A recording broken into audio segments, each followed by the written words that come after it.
Hi friends, good morning. എല്ലാവരും സുഖമായിരിക്കുന്നല്ലോ അല്ലേ? നന്നായിരിക്കുന്നില്ലേ?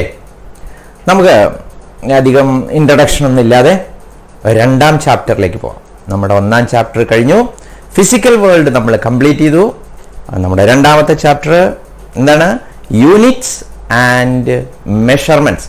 ശരിക്ക് ഇതാണ് നമ്മുടെ ഒന്നാമത്തെ ചാപ്റ്റർ എന്ന് പറയുന്നത് ഒന്നാണ്. അപ്പോൾ നമുക്ക് ക്ലാസ്സിലേക്ക് പോവാം. സന്തോഷമായിരിക്കൂ, നല്ല ചിരിച്ച മുഖത്തോടു കൂടി ഇരിക്കൂ. ക്ലാസ്സിലിരിക്കുമ്പോൾ നന്നായി ഹാപ്പി ആയിരിക്കണം. കാരണം സന്തോഷമായിട്ട് ചെയ്താലാണ് ഏത് കാര്യവും നന്നാവുള്ളൂ. ഏത് കാര്യം ചെയ്യുമ്പോഴും ആസ്വദിച്ച് ചെയ്യണം.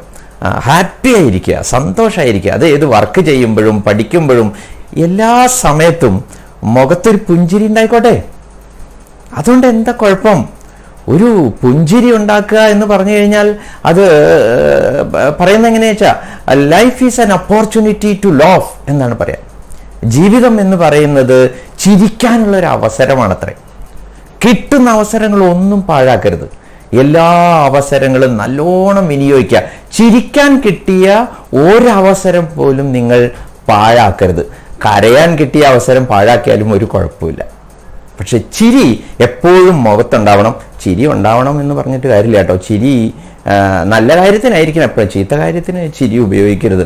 ഞാനിത് പറയുമ്പോൾ നമ്മൾ വഴി തെറ്റി പോകുക, എന്നാലും അതും കൂടി പറയാം. എൻ്റെ ഒരു സുഹൃത്ത്, ഞാൻ PG പഠിക്കുന്ന കാലത്ത് ഞങ്ങളിങ്ങനെ ഹോസ്റ്റലിലൊക്കെ നിന്നിട്ട് ഇങ്ങനെ റോട്ടിലേക്ക് ഇങ്ങനെ നോക്കി നിൽക്കുമ്പോൾ എൻ്റെ ഒരു സുഹൃത്ത്, അവൻ ഭയങ്കര വില്ലനാണ്, ഭയങ്കര സ്മാർട്ടാണ്. അപ്പോൾ പുള്ളി പറഞ്ഞു, ഒരു പെൺകുട്ടി അതിനെങ്ങനെ സ്ഥിരം നടന്നു നടന്നു പോകുന്ന ആ പെൺകുട്ടിയെ നോക്കിയിട്ട് പറഞ്ഞു, ആ കുട്ടിയായിട്ട് ഞാൻ സംസാരിച്ചിട്ടുണ്ട്, ആ കുട്ടിയെ എനിക്കറിയാം. അപ്പം ഞാൻ പറഞ്ഞു, വെറുതെ പുഴു അടിക്കല്ലേ, വെറുതെ എന്തെങ്കിലും പറയല്ലേ, ആ കുട്ടി ദിവസേന അതിനെ പോകുന്നത് എങ്ങനെയാ നിനക്കറിയാം? ആ കുട്ടിയായിട്ട് ഞാൻ സംസാരിച്ചിട്ടുണ്ട്, നാളെ ഞാൻ സംസാരിച്ചു തരാം. എന്ന ധൈര്യം ഉണ്ടെങ്കിൽ നീ ഒന്ന് സംസാരിക്കും, നാളെ നീ ആ കുട്ടിയോടൊന്ന് സംസാരിക്കും. അപ്പം തന്നെ ഉടൻ പുള്ളി എന്നോട് ചോദിച്ചു, നീ എന്താ എനിക്ക് തരിക എന്ന് ചോദിച്ചു. അപ്പോൾ ഞാൻ പറഞ്ഞു, എന്താ ഇപ്പം തരിക? ഞാൻ പറഞ്ഞു, ഒരു 5 രൂപ തരാം. 5 രൂപ എന്ന് പറഞ്ഞു കഴിഞ്ഞാൽ അന്ന് 5 രൂപയൊക്കെ വലിയ കാര്യമാണ് കേട്ടോ. ശരി, 5 രൂപ, ശരി, നാളെ രാവിലെ നീ റെഡി ആയി നിന്നോ ഒന്ന്. അപ്പം ഞാനിത് അഡ്വർടൈസ്മെൻ്റ് ഒക്കെ കൊടുത്തു, നമ്മുടെ സുഹൃത്തുക്കളോടൊക്കെ പറഞ്ഞത് നാളെ നമ്മുടെ മറ്റാൾ ഈ കുട്ടീനായിട്ട് സംസാരിക്കാൻ പോകുന്നുണ്ട്. പിറ്റേ ദിവസം കുട്ടി അവിടെ നിന്ന് അകലെന്ന് വരുമ്പോൾ തന്നെ ഞങ്ങൾ പുള്ളീനെയൊക്കെ വിളിച്ചു, ഇതാ കുട്ടി വരുന്നുണ്ട്, ധൈര്യം ഉണ്ടെങ്കിൽ ഇപ്പോൾ പോയി സംസാരിച്ചോ. പുള്ളി വേഗം ഷർട്ടൊക്കെ ഇട്ടിട്ട് ഇറങ്ങി ഓപ്പോസിറ്റ് നിന്ന് ഇങ്ങനെ വരികയാണ്. അതായത് ആ കുട്ടി അവിടെ നിന്ന് നടന്നു വരുന്നു, പുള്ളി ഇവിടെ നിന്ന് ഇങ്ങനെ നടന്നു. ഹോസ്റ്റലിൻ്റെ മുമ്പിൽ വെച്ചിട്ട് അവർ തമ്മിൽ ഇങ്ങനെ അടുത്തടുത്ത് വരാം. അടുത്തടുത്ത് ഇങ്ങനെ എത്തിയ വഴിക്ക് പുള്ളി വളരെ മനോഹരമായ ഒരു ചിരി ചിരിച്ചിട്ട് ചോദിച്ചു, ആരപ്പത് എന്ന് ചോദിച്ചു. അപ്പൊ ഈ കുട്ടി ഒന്നങ്ങോട്ട് തരിച്ചിട്ട് ജസ്റ്റ് ഇങ്ങനെ തിരിഞ്ഞു നിന്നിട്ട് ഒന്നും അറിയാത്ത പോലെ അങ്ങോട്ട് തിരിഞ്ഞ് നടക്കാൻ പുറപ്പെട്ടു. കാരണം കുട്ടിക്ക് ആളെ മനസ്സിലായില്ല. അപ്പൊ പുള്ളി വീണ്ടും തിരിഞ്ഞു നിന്നിട്ട് ചോദിച്ചു, അല്ല എന്നെ മനസ്സിലായില്ല എന്ന് തോന്നുന്നു. അപ്പൊ കുട്ടി തിരിഞ്ഞു നിന്നു. കാരണം കുട്ടി വിചാരിച്ചു ഇത് ഏതോ നല്ല പരിചയമുള്ള ഒരാളാണ്, അറിയായിട്ടാണ്. അപ്പൊ കുട്ടി നിന്നിട്ട് പറഞ്ഞു, അല്ല എനിക്കങ്ങോട്ട് മനസ്സിലായില്ല. അപ്പൊ ഉടൻ പുള്ളി പറയുന്ന മറുപടിയാണ്, എങ്ങനെ മനസ്സിലാവുക, നമ്മൾ ആദ്യമായിട്ട് കാണല്ലേ. ഇതങ്ങോട്ട് കേൾക്കാനിടല്ല. ആ കുട്ടി തിരിഞ്ഞൊരൊറ്റ നടന്നു. അപ്പൊ പുള്ളിയുടെ മനോഹരമായ ചിരിയാണ് ഉപയോഗിച്ച് ഞങ്ങളെല്ലാവരും റൂമിലേക്ക് പോയി. എൻ്റെ 5 രൂപ പോയി എന്ന് ഉറപ്പായി. ഞാൻ വേഗം റൂമിൽ കയറിയിരുന്നു. പുള്ളി ഓടി എൻ്റെ റൂമിൽ കയറി വന്നു, എൻ്റെ മേശവലിപ്പ് തുറന്നു, 5 രൂപ എടുത്ത് പോയി. ആ 5 രൂപ പോയ വേദന ഇപ്പോഴും ഓർക്കണം. അതുകൊണ്ടാണ് ഞാൻ ഈ കഥ ഓർക്കുന്നത്. അപ്പൊ ചിരി നല്ല കാര്യത്തിന് ഉപയോഗിക്കുക, നന്നായി ചിരിക്കുക, എല്ലാ സമയത്തും ചിരിക്കുക. എല്ലാ സമയത്തും ചിരിച്ചാൽ ഭ്രാന്താണെന്ന് വിചാരിക്കുമോ സാർ? അങ്ങനൊന്നും വിചാരിക്കില്ല, ചിരിച്ചോളൂ. കുറച്ച് ഭ്രാന്തില്ലാത്തവരാരാ ഉള്ളത്? എല്ലാവർക്കും കുറച്ച് ഭ്രാന്ത് വേണമെന്ന് പറയാം. സോ നമ്മൾ പെട്ടെന്ന് യൂണിറ്റ്സ് ആൻഡ് മെഷർമെന്റിലേക്ക് പോവുകയാണ്. യൂണിറ്റ്സ് ആൻഡ് മെഷർമെന്റിലെ ഇമ്പോർട്ടന്റ് ഏരിയാസ് ആണ് കേട്ടോ. ക്വസ്റ്റ്യൻസ് നമുക്ക് അവിടുന്ന് ഉണ്ടാക്കാം. അവിടുന്ന് വരുന്ന ക്വസ്റ്റ്യൻസ് ഒക്കെ നമുക്ക് ജസ്റ്റ് ഒന്ന് നോക്കാം. ഈ ക്വസ്റ്റ്യൻസ് ഇങ്ങനെ വരും എന്നല്ല, പക്ഷെ ഇതാണ് ഏരിയ. യൂണിറ്റ്സ് ആൻഡ് മെഷർമെന്റ്സിനെ കുറിച്ച് പറയുമ്പോൾ ഒരു ചെറിയൊരു ഇൻട്രഡക്ഷൻ പറയണം. മെഷർമെന്റ്സ് അവിടെ ഉണ്ട്, അളക്കൽ. Physics is the art of measurements എന്നും പറയും. ഫിസിക്സിന് അങ്ങനെ ഒരു ഡെഫിനിഷൻ കൂടി ഉണ്ട്. അങ്ങനെ ഒരു ഡെഫിനിഷൻ ഉണ്ട് സാർ. ഫിസിക്സിന്റെ definition, physics is the study of nature and natural phenomena എന്നൊക്കെയല്ലേ. പ്രകൃതിയെക്കുറിച്ചും പ്രകൃതിയുടെ പ്രതിഭാസങ്ങളെക്കുറിച്ചും, പ്രതിഭാസങ്ങളല്ലേ, ഗ്രഹണം, മഴ, ഇടിമിന്നൽ, ഭൂകമ്പം, സുനാമി, ഇങ്ങനെയുള്ള പല പല പല പല വർഷങ്ങൾ, രാത്രിയും പകലും, കാലാവസ്ഥാ മാറ്റം, ഇതിനെക്കുറിച്ചൊക്കെ പഠിക്കലാണ് ഫിസിക്സ്. പ്രതിഭാസങ്ങൾ, ഫിനോമിനാസ് പഠിച്ചു കഴിഞ്ഞാൽ, after studying or after explaining the ഫിനോമിനാസ്, you have to measure the phenomena.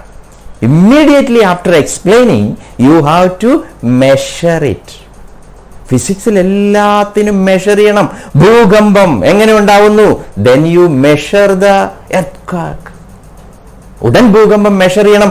Richter സ്കെയിലിൽ, കേട്ടിട്ടില്ലേ? റിക്ടർ സ്കെയിലിലാണ് അത് അളക്കുക. സോ മെഷർമെന്റ് ആണ് ഫിസിക്സിന്റെ വളരെ പ്രധാനപ്പെട്ട ഒരു ഭാഗം. അപ്പൊ എന്താണോ മെഷർ ചെയ്യുന്നത് അതിനെ നമ്മൾ ഫിസിക്കൽ ക്വാണ്ടിറ്റി എന്നാണ് പറയാ. Physical quantity, quantity which can be measured is called. നിങ്ങൾക്ക് ഓർക്കാൻ എളുപ്പത്തിന് measurable quantity is physical quantity. ഓർക്കാൻ എളുപ്പം വേണം, എന്ത് പറയുമ്പോഴും നമുക്ക് പെട്ടെന്ന് എങ്ങനെ ഓർക്കാം. So measurable quantity is called physical quantity. Physical quantity, ഇപ്പോ ഒരാളുടെ നീളം ഫിസിക്കൽ ക്വാണ്ടിറ്റിയാണ്, ഒരാളുടെ ഭാരം ഫിസിക്കൽ ക്വാണ്ടിറ്റിയാണ്. അങ്ങനെ അളക്കാൻ പറ്റുന്നത് എന്തും ഫിസിക്കൽ ക്വാണ്ടിറ്റിയാണ്, മെഷറബിൾ ആയിട്ട്. അപ്പൊ എന്താണ് സാർ ഈ മെഷറബിൾ അല്ലാത്തത്? മെഷറബിൾ അല്ലാത്തതുണ്ട്. ഒരു വ്യക്തിയുടെ ചിന്ത, അതൊരു ഫിസിക്കൽ ക്വാണ്ടിറ്റി അല്ല, അത് നമുക്ക് അളക്കാൻ പറ്റില്ല. ഒരു വ്യക്തിയുടെ ഭാവന, ഭാവന നമുക്ക് മനസ്സിലാക്കാൻ പറ്റും. ഇപ്പൊ അയാൾ എഴുതിയ ഒരു കഥ വായിച്ചു കഴിഞ്ഞാൽ അപാര ഭാവന, എന്താ ഭാവന, എന്താ അവന്റെ ചിന്ത, അതൊക്കെ പറയാൻ പറ്റും. പക്ഷെ എക്സാക്റ്റ് ആയിട്ട് പറയാൻ പറ്റുമോ? 3 കിലോ ഭാവന, 4 മീറ്റർ ചിന്ത എന്ന് പറയാൻ പറ്റുമോ? പറ്റില്ല. ഇതാണ് ഫിസിക്കൽ ക്വാണ്ടിറ്റി എന്ന് പറയുന്നത്. ഫിസിക്കൽ ക്വാണ്ടിറ്റി അളന്നു കഴിഞ്ഞാൽ, when you measure a physical quantity, ഒരു ഫിസിക്കൽ ക്വാണ്ടിറ്റി അളന്നു കഴിഞ്ഞാൽ നമുക്കതിനെ P Q, physical quantity is equal to, അത് ഒരു നമ്പറും ഒരു യൂണിറ്റും ആയിരിക്കും. ഒരു നമ്പറും ഒരു യൂണിറ്റും. ഇപ്പൊ ഒരു വസ്തുവിന്റെ നാരായണന്റെ മാസ് എത്രയാ? എത്രയാണ് നാരായണന്റെ mass? 50 kilogram. 50 kilogram, 50 kilogram mass, 50 kilogram. Weight ആണെങ്കിൽ 50 കിലോഗ്രാം വെയിറ്റ്, അങ്ങനെ പറയണം. 50 കിലോഗ്രാം. ഏത് മെഷർമെന്റും ഒരു നമ്പറും ഉണ്ടാവും, ഒരു യൂണിറ്റും ഉണ്ടാവും. ഒരു നമ്പർ ആൻഡ് എ യൂണിറ്റ്. അപ്പോ 50 കിലോഗ്രാം എന്ന് പറഞ്ഞു കഴിഞ്ഞാൽ 50 എണ്ണം ഓരോ കിലോഗ്രാമുകൾ, 50 ഓരോ കിലോഗ്രാമുകൾ. ഞാൻ 60 കിലോഗ്രാം, അപ്പൊ 60 എണ്ണം ഉണ്ട്. 60 ഓരോ കിലോഗ്രാം. 1 കിലോഗ്രാം എന്ന് പറഞ്ഞാൽ നിങ്ങൾക്കറിയാലോ, 1 കിലോഗ്രാം മീൻ വാങ്ങും, 1 കിലോഗ്രാം കപ്പ വാങ്ങും, 1 കിലോഗ്രാം അരി വാങ്ങും, 1 കിലോഗ്രാം. അങ്ങനത്തെ 50 എണ്ണം ഉണ്ട് നാരായണൻ. ഞാൻ എത്ര എണ്ണം ഉണ്ട്? 60 എണ്ണം ഉണ്ട്. വേറൊരാൾ എടുത്തു കഴിഞ്ഞാൽ 70 എണ്ണം ഉണ്ടാവും. So A number and A unit. ഇതാണ് യൂണിറ്റ്. ആ യൂണിറ്റിന് ഒരു ഡെഫിനിഷൻ ഒക്കെ ഉണ്ട്, അതൊക്കെ നിങ്ങൾ ഭംഗിയായിട്ട് പഠിച്ചിട്ടുണ്ടാവും. ഞാനത് വീണ്ടും റിപ്പീറ്റ് ചെയ്യുന്നില്ല. The reference standard used for measurement, reference standard used for measurement is called A unit. അപ്പൊ നമ്മൾ 2 കാര്യമാണ് ഇപ്പൊ പറഞ്ഞത്, ഫിസിക്കൽ ക്വാണ്ടിറ്റിയും ആ ഫിസിക്കൽ ക്വാണ്ടിറ്റിയുടെ യൂണിറ്റും. ഇതൊക്കെ നിങ്ങൾക്കറിയാം. എന്താണ് സാർ? മാസ് കിലോഗ്രാമില്, ലെങ്ത് മീറ്ററില്, ടൈം സെക്കൻഡില്, സെക്കൻഡിലല്ല സാറ്, മിനിറ്റില്, അവറില്. ആയിക്കോട്ടെ. ഒരു യൂണിറ്റ് ഒന്നല്ല, പല പല യൂണിറ്റ് ഉണ്ട് അല്ലേ? നമുക്ക് ഭാരം വേണമെങ്കിൽ കിലോഗ്രാമിൽ പറയാം, ഗ്രാമിൽ പറയാം, മില്ലിഗ്രാമിൽ പറയാം. ലെങ്ത് വേണമെങ്കിൽ മീറ്ററിൽ പറയാം, സെന്റിമീറ്ററിൽ പറയാം, മില്ലിമീറ്ററിൽ പറയാം. ഇവിടുന്ന് തൃശ്ശൂർ വരെയുള്ള ദൂരം കിലോമീറ്ററിൽ പറയാം. പല പല പല യൂണിറ്റ് ഉണ്ട്. പല പല യൂണിറ്റ്, ഒരു ഫിസിക്കൽ ക്വാണ്ടിറ്റിക്ക് തന്നെ പല പല പല യൂണിറ്റുകളുണ്ട്. അപ്പോൾ ഫിസിക്കൽ ക്വാണ്ടിറ്റി അതിൻ്റെ യൂണിറ്റ്, ഫിസിക്കൽ ക്വാണ്ടിറ്റി അതിൻ്റെ യൂണിറ്റ്. ഫിസിക്കൽ ക്വാണ്ടിറ്റികളെ രണ്ടായി തരംതിരിക്കും. ഒന്ന് ഫണ്ടമെന്റൽ ഫിസിക്കൽ ക്വാണ്ടിറ്റി, അടുത്തത് derived physical quantity. Fundamental physical quantity and derived physical quantity. Fundamental physical ക്വാണ്ടിറ്റിയുടെ യൂണിറ്റിനെയാണ് ഫണ്ടമെന്റൽ യൂണിറ്റ് എന്ന് പറയാ. ഡിറൈവ്ഡ് ഫിസിക്കൽ ക്വാണ്ടിറ്റിയുടെ യൂണിറ്റിനെയാണ് ഡിറൈവ്ഡ് യൂണിറ്റ് എന്ന് പറയാം. അപ്പോൾ ഫിസിക്കൽ ക്വാണ്ടിറ്റി വന്നാൽ ഉടൻ യൂണിറ്റ് വരും. അത് അവിടെ നിൽക്കട്ടെ, യൂണിറ്റിന്റെ കാര്യം നിൽക്കട്ടെ. അപ്പോൾ fundamental physical quantity, derived physical quantity, ഇതൊന്ന് നമുക്ക് എക്സ്പ്ലെയിൻ ചെയ്യണം. ഫണ്ടമെന്റൽ, ഫണ്ടമെന്റൽ, പേര് ശ്രദ്ധിക്കൂ, ഫണ്ടമെന്റൽ, അടിസ്ഥാനം, അടിസ്ഥാനം. നോക്കൂ, നമുക്ക് അടിസ്ഥാനപരമായി വേണ്ട ചില സാധനങ്ങളുണ്ട്. ഇപ്പൊ ഫിസിക്സിൽ അളവുകൾ നടത്തണമെങ്കിൽ ഏറ്റവും ചുരുങ്ങിയത് മിനിമം മിനിമം എന്ത് വേണം എന്നുള്ളതാണ്. അതാണ് ഫണ്ടമെന്റൽ. ഇപ്പൊ ഉദാഹരണത്തിന് നമ്മുടെയൊക്കെ കിച്ചണിലേക്ക് പോയി കഴിഞ്ഞാൽ നമ്മുടെയൊക്കെ അടുക്കളയിൽ ഇപ്പോ ഫണ്ടമെന്റലായ സാധനങ്ങളൊക്കെ വേണം. എന്തൊക്കെ വേണം? അരി വേണം, മുളക് വേണം, മഞ്ഞൾ വേണം, ഉപ്പ് വേണം, എണ്ണ വേണം. ഇതൊക്കെ ഫണ്ടമെന്റലാണ്. പിന്നെ ഫണ്ടമെന്റൽ ഉപയോഗിച്ചിട്ട് നമുക്ക് എന്ത് വേണമെങ്കിൽ ഉണ്ടാക്കാം. ഇപ്പോ മസാല, ചിക്കൻ മസാല ഇല്ല, ചിക്കൻ മസാല ഇല്ല, കുഴപ്പമില്ല, നമുക്ക് മല്ലിപ്പൊടി, മുളക് പൊടി, മഞ്ഞപ്പൊടിയൊക്കെ ഇട്ടിട്ട് അങ്ങോട്ട് ഉണ്ടാക്കാം.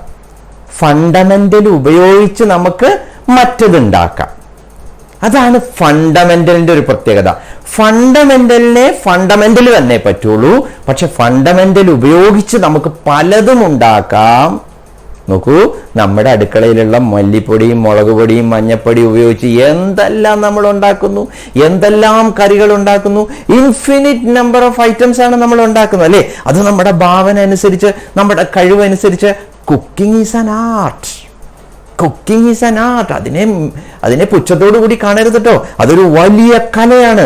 മനുഷ്യൻ നമ്മളൊക്കെ അധ്വാനിക്കുന്നതും ഓടുന്നതും ചാടുന്നതും കളിക്കുന്നതും പണിയെടുക്കുന്നതും ഒക്കെ ഭക്ഷണം കഴിക്കാനാണല്ലോ, അല്ലേ? അപ്പൊ ആ ഭക്ഷണം ഉണ്ടാക്കുന്ന ഒരു കല, അതൊരു മനോഹരമായ കലയാണ്.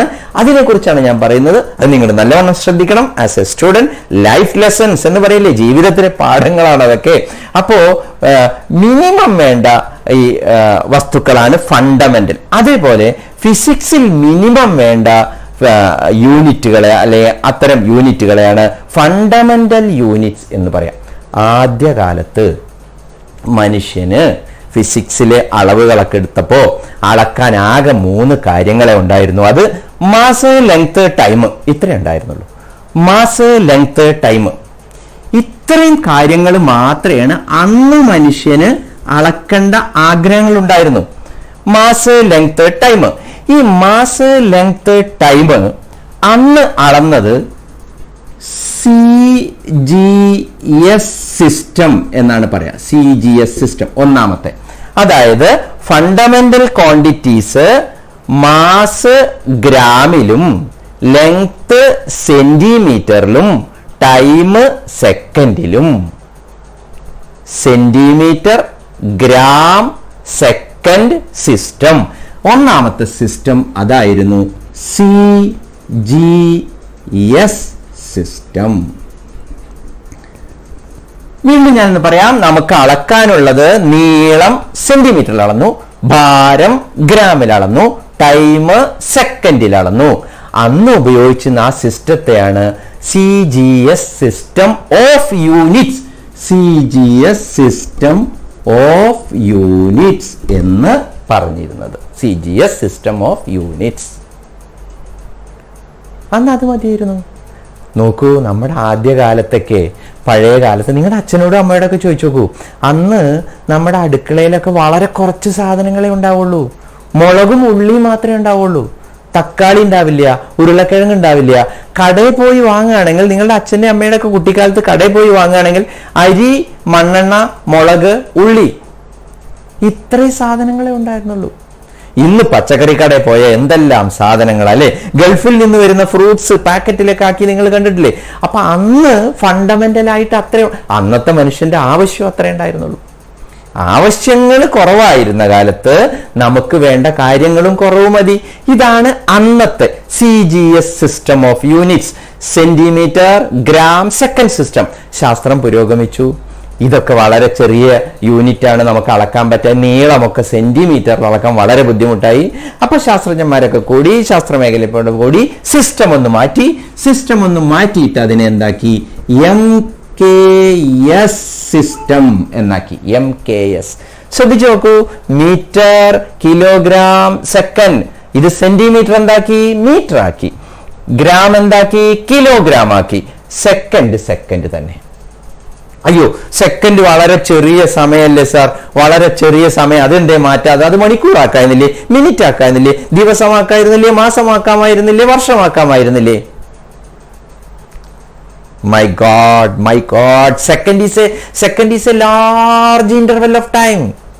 1 second is a large interval of time. എന്തുവാ സാറേ പറയണ? ഒരു സെക്കൻഡ് വലിയ ലോങ് ടൈം ആണോ? ഒരു സെക്കൻഡ് വളരെ വലിയ സമയമാണ് ഫിസിക്സിൽ. ഒരു സെക്കൻഡിൽ പ്രകാശം സഞ്ചരിക്കുന്ന ദൂരം ഒന്ന് കണക്കാക്കി നോക്കൂ. പ്രകാശ വേഗത എത്രയാണ്? 3 × 10⁸. 3 × 10⁸ മീറ്റർ പെർ സെക്കൻഡ് ആണ് പ്രകാശ വേഗത. അങ്ങനെ പറയുമ്പോൾ നമുക്ക് മനസ്സിലാവില്ല. 3 × 10⁸. അതിന് 0 ഒക്കെ ഇട്ട് ശരിയാക്കിയാൽ 3 ലക്ഷം കിലോമീറ്റർ പെർ സെക്കൻഡ്. 3 ലക്ഷം കിലോമീറ്റർ ഒരു സെക്കൻഡിൽ സഞ്ചരിക്കും. 3 ലക്ഷം കിലോമീറ്റർ. അയ്യോ, ഒരു സെക്കൻഡ് വലിയ ടൈമാണത്, വലിയ ടൈമാണ്. So the second has not change.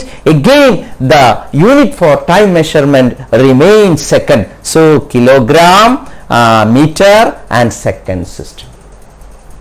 രണ്ടാമത്തെ സിസ്റ്റം. ഇതൊന്നും നമ്മുടെ ഫോക്കസ് ഏരിയയിൽ ഇല്ല കേട്ടോ. ആ സമയത്ത് ഇതിൽ നിന്നൊക്കെ വിട്ടു നിൽക്കുന്ന ഒരു ബ്രിട്ടീഷ് സിസ്റ്റം, അവരുടെ സിസ്റ്റവുമായിട്ട് നിന്നിരുന്നു. അവരുപയോഗിച്ചിരുന്ന സിസ്റ്റം ഇതാണ്, FPS സിസ്റ്റം. FPS സിസ്റ്റം എഴുതി വെക്കണം. അതിന്റെ പേര് ഫൂട്ട്, അടിക്കണക്ക്. പൗണ്ട്, ഭാരത്തിന് പൗണ്ടാണ്, കിലോഗ്രാം അല്ല. ഒരു പൗണ്ടാണ്, കിലോഗ്രാമിനേക്കാൾ കുറഞ്ഞൊരു യൂണിറ്റ്. ടൈമിന് അപ്പോഴും എന്ത് തന്നെ, സെക്കൻഡ്. ടൈമെങ്കിലും ഒന്നും മാറ്റിയില്ലല്ലോ, നന്നായി. ടൈം അങ്ങനെ ഇരുന്നല്ലോ, അതേതായാലും നന്നായി. So foot, pound, second system ബ്രിട്ടീഷുകാരുടെ സിസ്റ്റമാണ്. ആ സിസ്റ്റത്തിന്റെ ഒരു ഇത് നമ്മളിലേക്ക് വന്നിട്ടുണ്ട്. നമ്മുടെ രാജ്യത്ത് നമ്മൾ ഫൂട്ട് ഇപ്പോഴും തുടരുന്നുണ്ട്. നമ്മൾ ബ്രിട്ടീഷ് കോളനി ആയിരുന്നല്ലോ. ബ്രിട്ടീഷ് കോളനി ആയ കാരണം കൂടി ഫൂട്ട് ഇപ്പോഴും നമ്മൾ ഉപയോഗിക്കുന്നത്. ഇപ്പൊ നമ്മുടെ വീടൊക്കെ സ്ക്വയർ ഫീറ്റ് എന്നാണല്ലോ പറയാ. സ്ക്വയർ ഫീറ്റ്, ടൈലിടുമ്പോൾ സ്ക്വയർ ഫീറ്റ്, ഇത് അത്ര അടി, ഇത് ഇത്ര അടി. ഫൂട്ട്, ഒരു ഫൂട്ട് എന്ന് പറഞ്ഞു കഴിഞ്ഞാൽ 12 inch, 30 centimetre. So foot, pound, second system. അങ്ങനെയും ഒരു സിസ്റ്റം ഉണ്ടായിരുന്നു. ഇങ്ങനെ ഓരോ രാജ്യങ്ങളും ഓരോ സിസ്റ്റം ഒക്കെ ഉപയോഗിച്ച് ആകെ പ്രശ്നമായി. ഒന്നൊരു സിസ്റ്റം അല്ലാണ്ടിരുന്നപ്പോ എല്ലാ രാജ്യങ്ങളും കൂടി ചേർന്നിട്ട് എല്ലാവരും കൂടി ഇനി ഒരൊറ്റ സിസ്റ്റം ഉപയോഗിക്കുക. അങ്ങനെയാണ് നാലാമത്തെയും അവസാനത്തെയുമായ SI സിസ്റ്റം വരുന്നത്. SI സിസ്റ്റം ഇതാണ് നമുക്ക് പഠിക്കാനുള്ളത്. നമുക്ക് പഠിക്കാനുള്ള സിസ്റ്റം ഏതാണ്? SI സിസ്റ്റമാണ്. സിസ്റ്റം ഇന്റർനാഷണൽ യൂണിറ്റ് എന്ന് പറയുന്ന ആ യൂണിറ്റ്സ് ആണ്. ഇന്ന് എല്ലാ രാജ്യങ്ങളും അതാണ് ഉപയോഗിക്കുന്നത്. പക്ഷെ അതിന്റെ ഇടയിൽ ചിലർ ഫൂട്ടൊക്കെ ഉപയോഗിക്കുന്നുണ്ട്, അത് ഉപയോഗിക്കുന്നതിൽ തെറ്റൊന്നുമില്ല. പക്ഷെ യൂണിവേഴ്സലി അക്സെപ്റ്റഡ് സിസ്റ്റം SI സിസ്റ്റമാണ്. ഈ SI സിസ്റ്റത്തിൽ ഫണ്ടമെന്റൽ ആയിട്ട്, അതായത് മാറിപ്പോ സെന്റിമീറ്റർ, ഗ്രാം, സെക്കൻഡ്, പിന്നെ മീറ്റർ ആക്കി, പിന്നെ ഫൂട്ടാക്കി. SI സിസ്റ്റത്തിൽ എന്തൊക്കെ മാറ്റം വന്നു സാർ? മാറ്റം കാര്യമായിട്ട് വന്നില്ല. ഉള്ളതൊക്കെ അതേപടി തുടർന്നു. SI സിസ്റ്റത്തിലെ fundamental physical quantities and it's unit and it's symbol is given here. Very important. ഇവിടെ നിന്നാണ് ഒരു ക്വസ്റ്റ്യൻ ഉറപ്പാണ്. എങ്ങനെ ചോദിക്കുമെന്ന് പറയാൻ പറ്റില്ല. നോക്കൂ, which of the following is not a fundamental unit in SI system? താഴെ പറയുന്നതിൽ ഏതാണ് SI സിസ്റ്റത്തിൽ ഉൾപ്പെടാത്തത്? അപ്പൊ ഉൾപ്പെടാത്തത് എന്ന് പറഞ്ഞു കഴിഞ്ഞാൽ നമ്മൾ ഇതൊക്കെ പഠിക്കണ്ടേ? നിങ്ങളുടെ പഞ്ചായത്തിൽ കോവിഡ് ബാധിച്ച് മരിക്കാത്തവരാരൊക്കെ എന്ന് ചോദിക്കുന്ന ചോദ്യത്തിൽ വല്ല അർത്ഥമുണ്ടോ? കോവിഡ് ബാധിച്ച് മരിച്ചവർ തന്നെ വളരെ കുറച്ച് പേരേ ഉണ്ടാവുള്ളൂ. അപ്പൊ അതല്ലേ, അപ്പൊ നമ്മള് വരാത്തവരല്ല, വന്നവർ, ഇവരെയാണ് ശ്രദ്ധിക്കേണ്ടത്. SI സിസ്റ്റത്തിലുള്ള ഈ 7 പേരെ നിങ്ങൾ ഓർത്തിരിക്കണം. ഓർക്കാൻ വിഷമമൊന്നുമില്ല, കാരണം നമ്മളെ CGS-ലും MKS-ലും ഉള്ളവരാണ്. മാസ്, ലെങ്ത്, ടൈം അവരുള്ളവർ തന്നെ. അവരുടെ യൂണിറ്റ് നോക്കൂ, kilogram mass, length metre, time second. ഇനി അഡീഷണലായി ചേർത്തത്, അതായത് പുതിയ കാലത്തിന്റെ ആവശ്യത്തിനനുസരിച്ച് അതിൽ ചേർത്ത ഫിസിക്കൽ ക്വാണ്ടിറ്റീസ് ഇതൊക്കെയാണ്. കറണ്ട് ചേർത്തു, വൈദ്യുതിയുടെ കണ്ടുപിടുത്തത്തോടുകൂടി കറണ്ട് വന്നു. കറണ്ടിന്റെ യൂണിറ്റ്, ഫണ്ടമെന്റൽ യൂണിറ്റ് ആംബിയർ ആണ്. നോക്കൂ, ഇതൊക്കെ ഫണ്ടമെന്റൽ ഫിസിക്കൽ ക്വാണ്ടിറ്റീസ് ആണ്, ഇതൊക്കെ ഫണ്ടമെന്റൽ യൂണിറ്റ് ആണ്. കറണ്ട് ആംബിയർ ആണ് യൂണിറ്റ്. ആംബിയറിന് എ എന്ന അക്ഷരമാണ് ഉപയോഗിക്കുക, ചിലർ ഐ എന്ന അക്ഷരം ഉപയോഗിക്കാറുണ്ട്, ചില ബുക്കുകളിലൊക്കെ അങ്ങനെ കാണാറുണ്ട്. അടുത്തത് ലൈറ്റ് ഇന്റൻസിറ്റി, പ്രകാശ തീവ്രത. പ്രകാശ തീവ്രതയുടെ യൂണിറ്റ് കാൻഡല ആണ്, കാൻഡല. സോ CD എന്നാണ് അതിന്റെ സിമ്പൽ. അടുത്തത് ടെമ്പറേച്ചർ. ടെമ്പറേച്ചറിന്റെ SI യൂണിറ്റ് കെൽവിൻ ആണ്. നമ്മൾ ഉപയോഗിക്കുന്നത് ഡിഗ്രി സെൽഷ്യസ് ആണ് കേട്ടോ. ഡിഗ്രി സെൽഷ്യസ് ആണ് നമ്മൾ എപ്പോഴും പറയാ, ഇന്നത്തെ ഉയർന്ന താപനില 35 ഡിഗ്രി സെൽഷ്യസ്. പക്ഷെ കെൽവിൻ ആണ് SI സിസ്റ്റത്തിൽ. അതുകൊണ്ട് നമ്മൾ പ്രോബ്ലം ഒക്കെ ചെയ്യുമ്പോൾ നമ്മുടെ ഉത്തരങ്ങളൊക്കെ കറക്റ്റ് കെൽവിനിൽ എഴുതണം. കാരണം കെൽവിൻ ആണ് നമ്മുടെ സിസ്റ്റം, SI സിസ്റ്റം. അടുത്തത് amount of substance. Amount of substance പറഞ്ഞ വസ്തുക്കളുടെ അളവ് ഗ്രാം, കിലോഗ്രാം ഒക്കെ ഉണ്ടല്ലോ സാർ. അതൊന്നും പോരാ.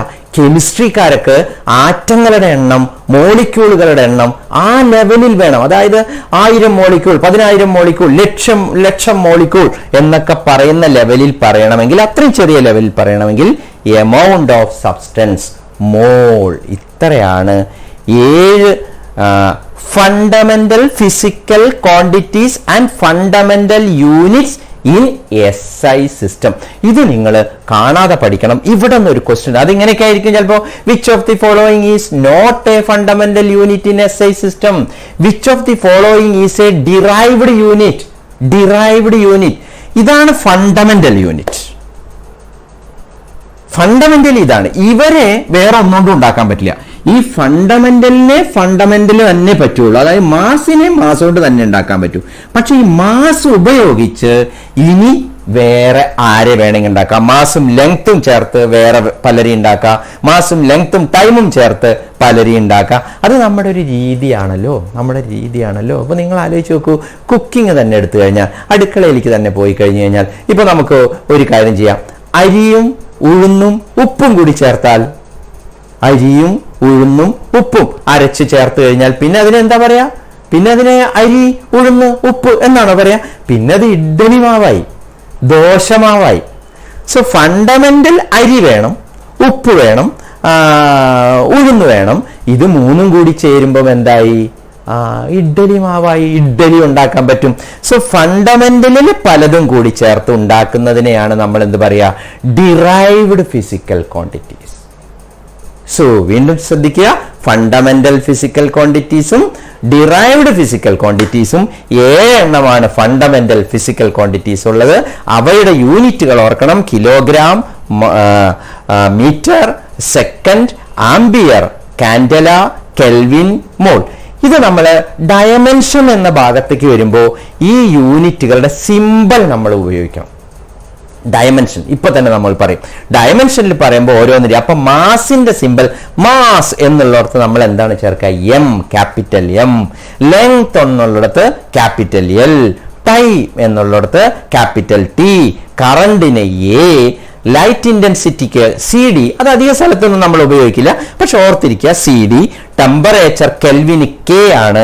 എമൗണ്ട് ഓഫ് സബ്സ്റ്റൻസ് മോളിന് M എന്ന് പോരാ, കാരണം M ഇവിടെ ആൾറെഡി ഉണ്ട്. MOL എന്ന് പറയും.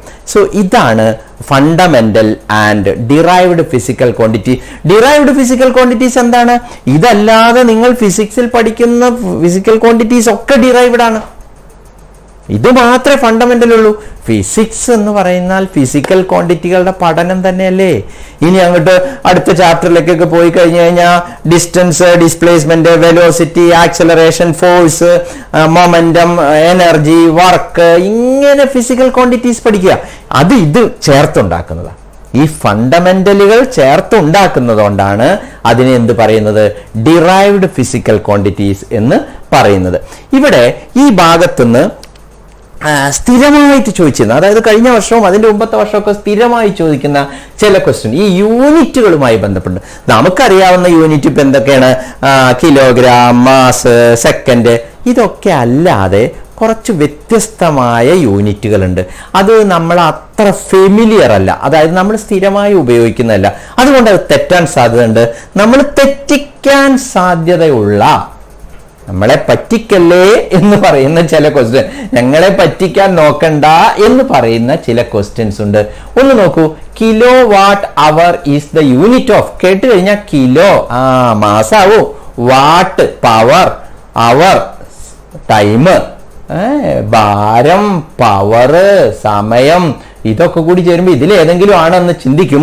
പക്ഷെ അത് എനർജിയുടെ യൂണിറ്റ് ആണ്. Energy, kilo watt our is the unit of energy, എനർജിയുടെ യൂണിറ്റ് ആണ്. സോ അതേമാതിരി നോക്കൂ, light year, light year is the unit of. കേട്ടു നോക്കൂ, light year, light year, light year, light year, light year, year year എന്ന് പറഞ്ഞാൽ ടൈമിന്റെ unit ആണെന്ന് വിചാരിക്കും. ടൈമിന്റെ യൂണിറ്റ് അല്ല, അത് ദൂരത്തിന്റെ യൂണിറ്റ് ആണ്. It is A unit of distance. It is A unit of distance, distance, distance. പ്രകാശം ഒരു വർഷം കൊണ്ട് സഞ്ചരിക്കുന്ന ദൂരത്തെയാണ് ലൈറ്റ് ഇയർ എന്ന് പറയുക. സോ ലൈറ്റ് ഇയർ ഡിസ്റ്റൻസിന്റെ യൂണിറ്റ് ആണ്. Astronomical unit, astronomical unit, astronomical unit is the unit of distance. Again astronomical unit ഭൂമിയിൽ നിന്ന് സൂര്യനിലേക്കുള്ള ദൂരമാണ്. ഭൂമിയിൽ നിന്ന് സൂര്യനിലേക്കുള്ള ദൂരത്തെയാണ് അസ്ട്രോണമിക്കൽ യൂണിറ്റ് എന്ന് പറയുന്നത്. അതും എന്തിന്റെ യൂണിറ്റ് ആണ്? ഡിസ്റ്റൻസിന്റെ യൂണിറ്റ് ആണ്. പാരലാക്റ്റിക് സെക്കൻഡ്, പാർ സെക്കൻഡ് എന്നാണ് പറയാ. Parallactic second, it is the unit of, again it is the unit of distance. അത് ഡിസ്റ്റൻസിന്റെ യൂണിറ്റ് ആണ്. ഇന്ന് ഡിസ്റ്റൻസിന് നമ്മൾ ഉപയോഗിക്കുന്ന ലാർജസ്റ്റ് യൂണിറ്റ് പാരലാക്റ്റിക് സെക്കൻഡ് ആണ്. പാരലാക്റ്റിക് സെക്കൻഡ്, പാർ സെക്കൻഡ്. അപ്പൊ ഇതൊന്നും നമ്മൾ അത്ര ഫെമിലിയർ അല്ല. Astronomical unit, light year, astronomical unit, ഇതിന്റെയൊക്കെ വാല്യൂ നമുക്കൊന്ന് ഓർത്തിരിക്കാം. 1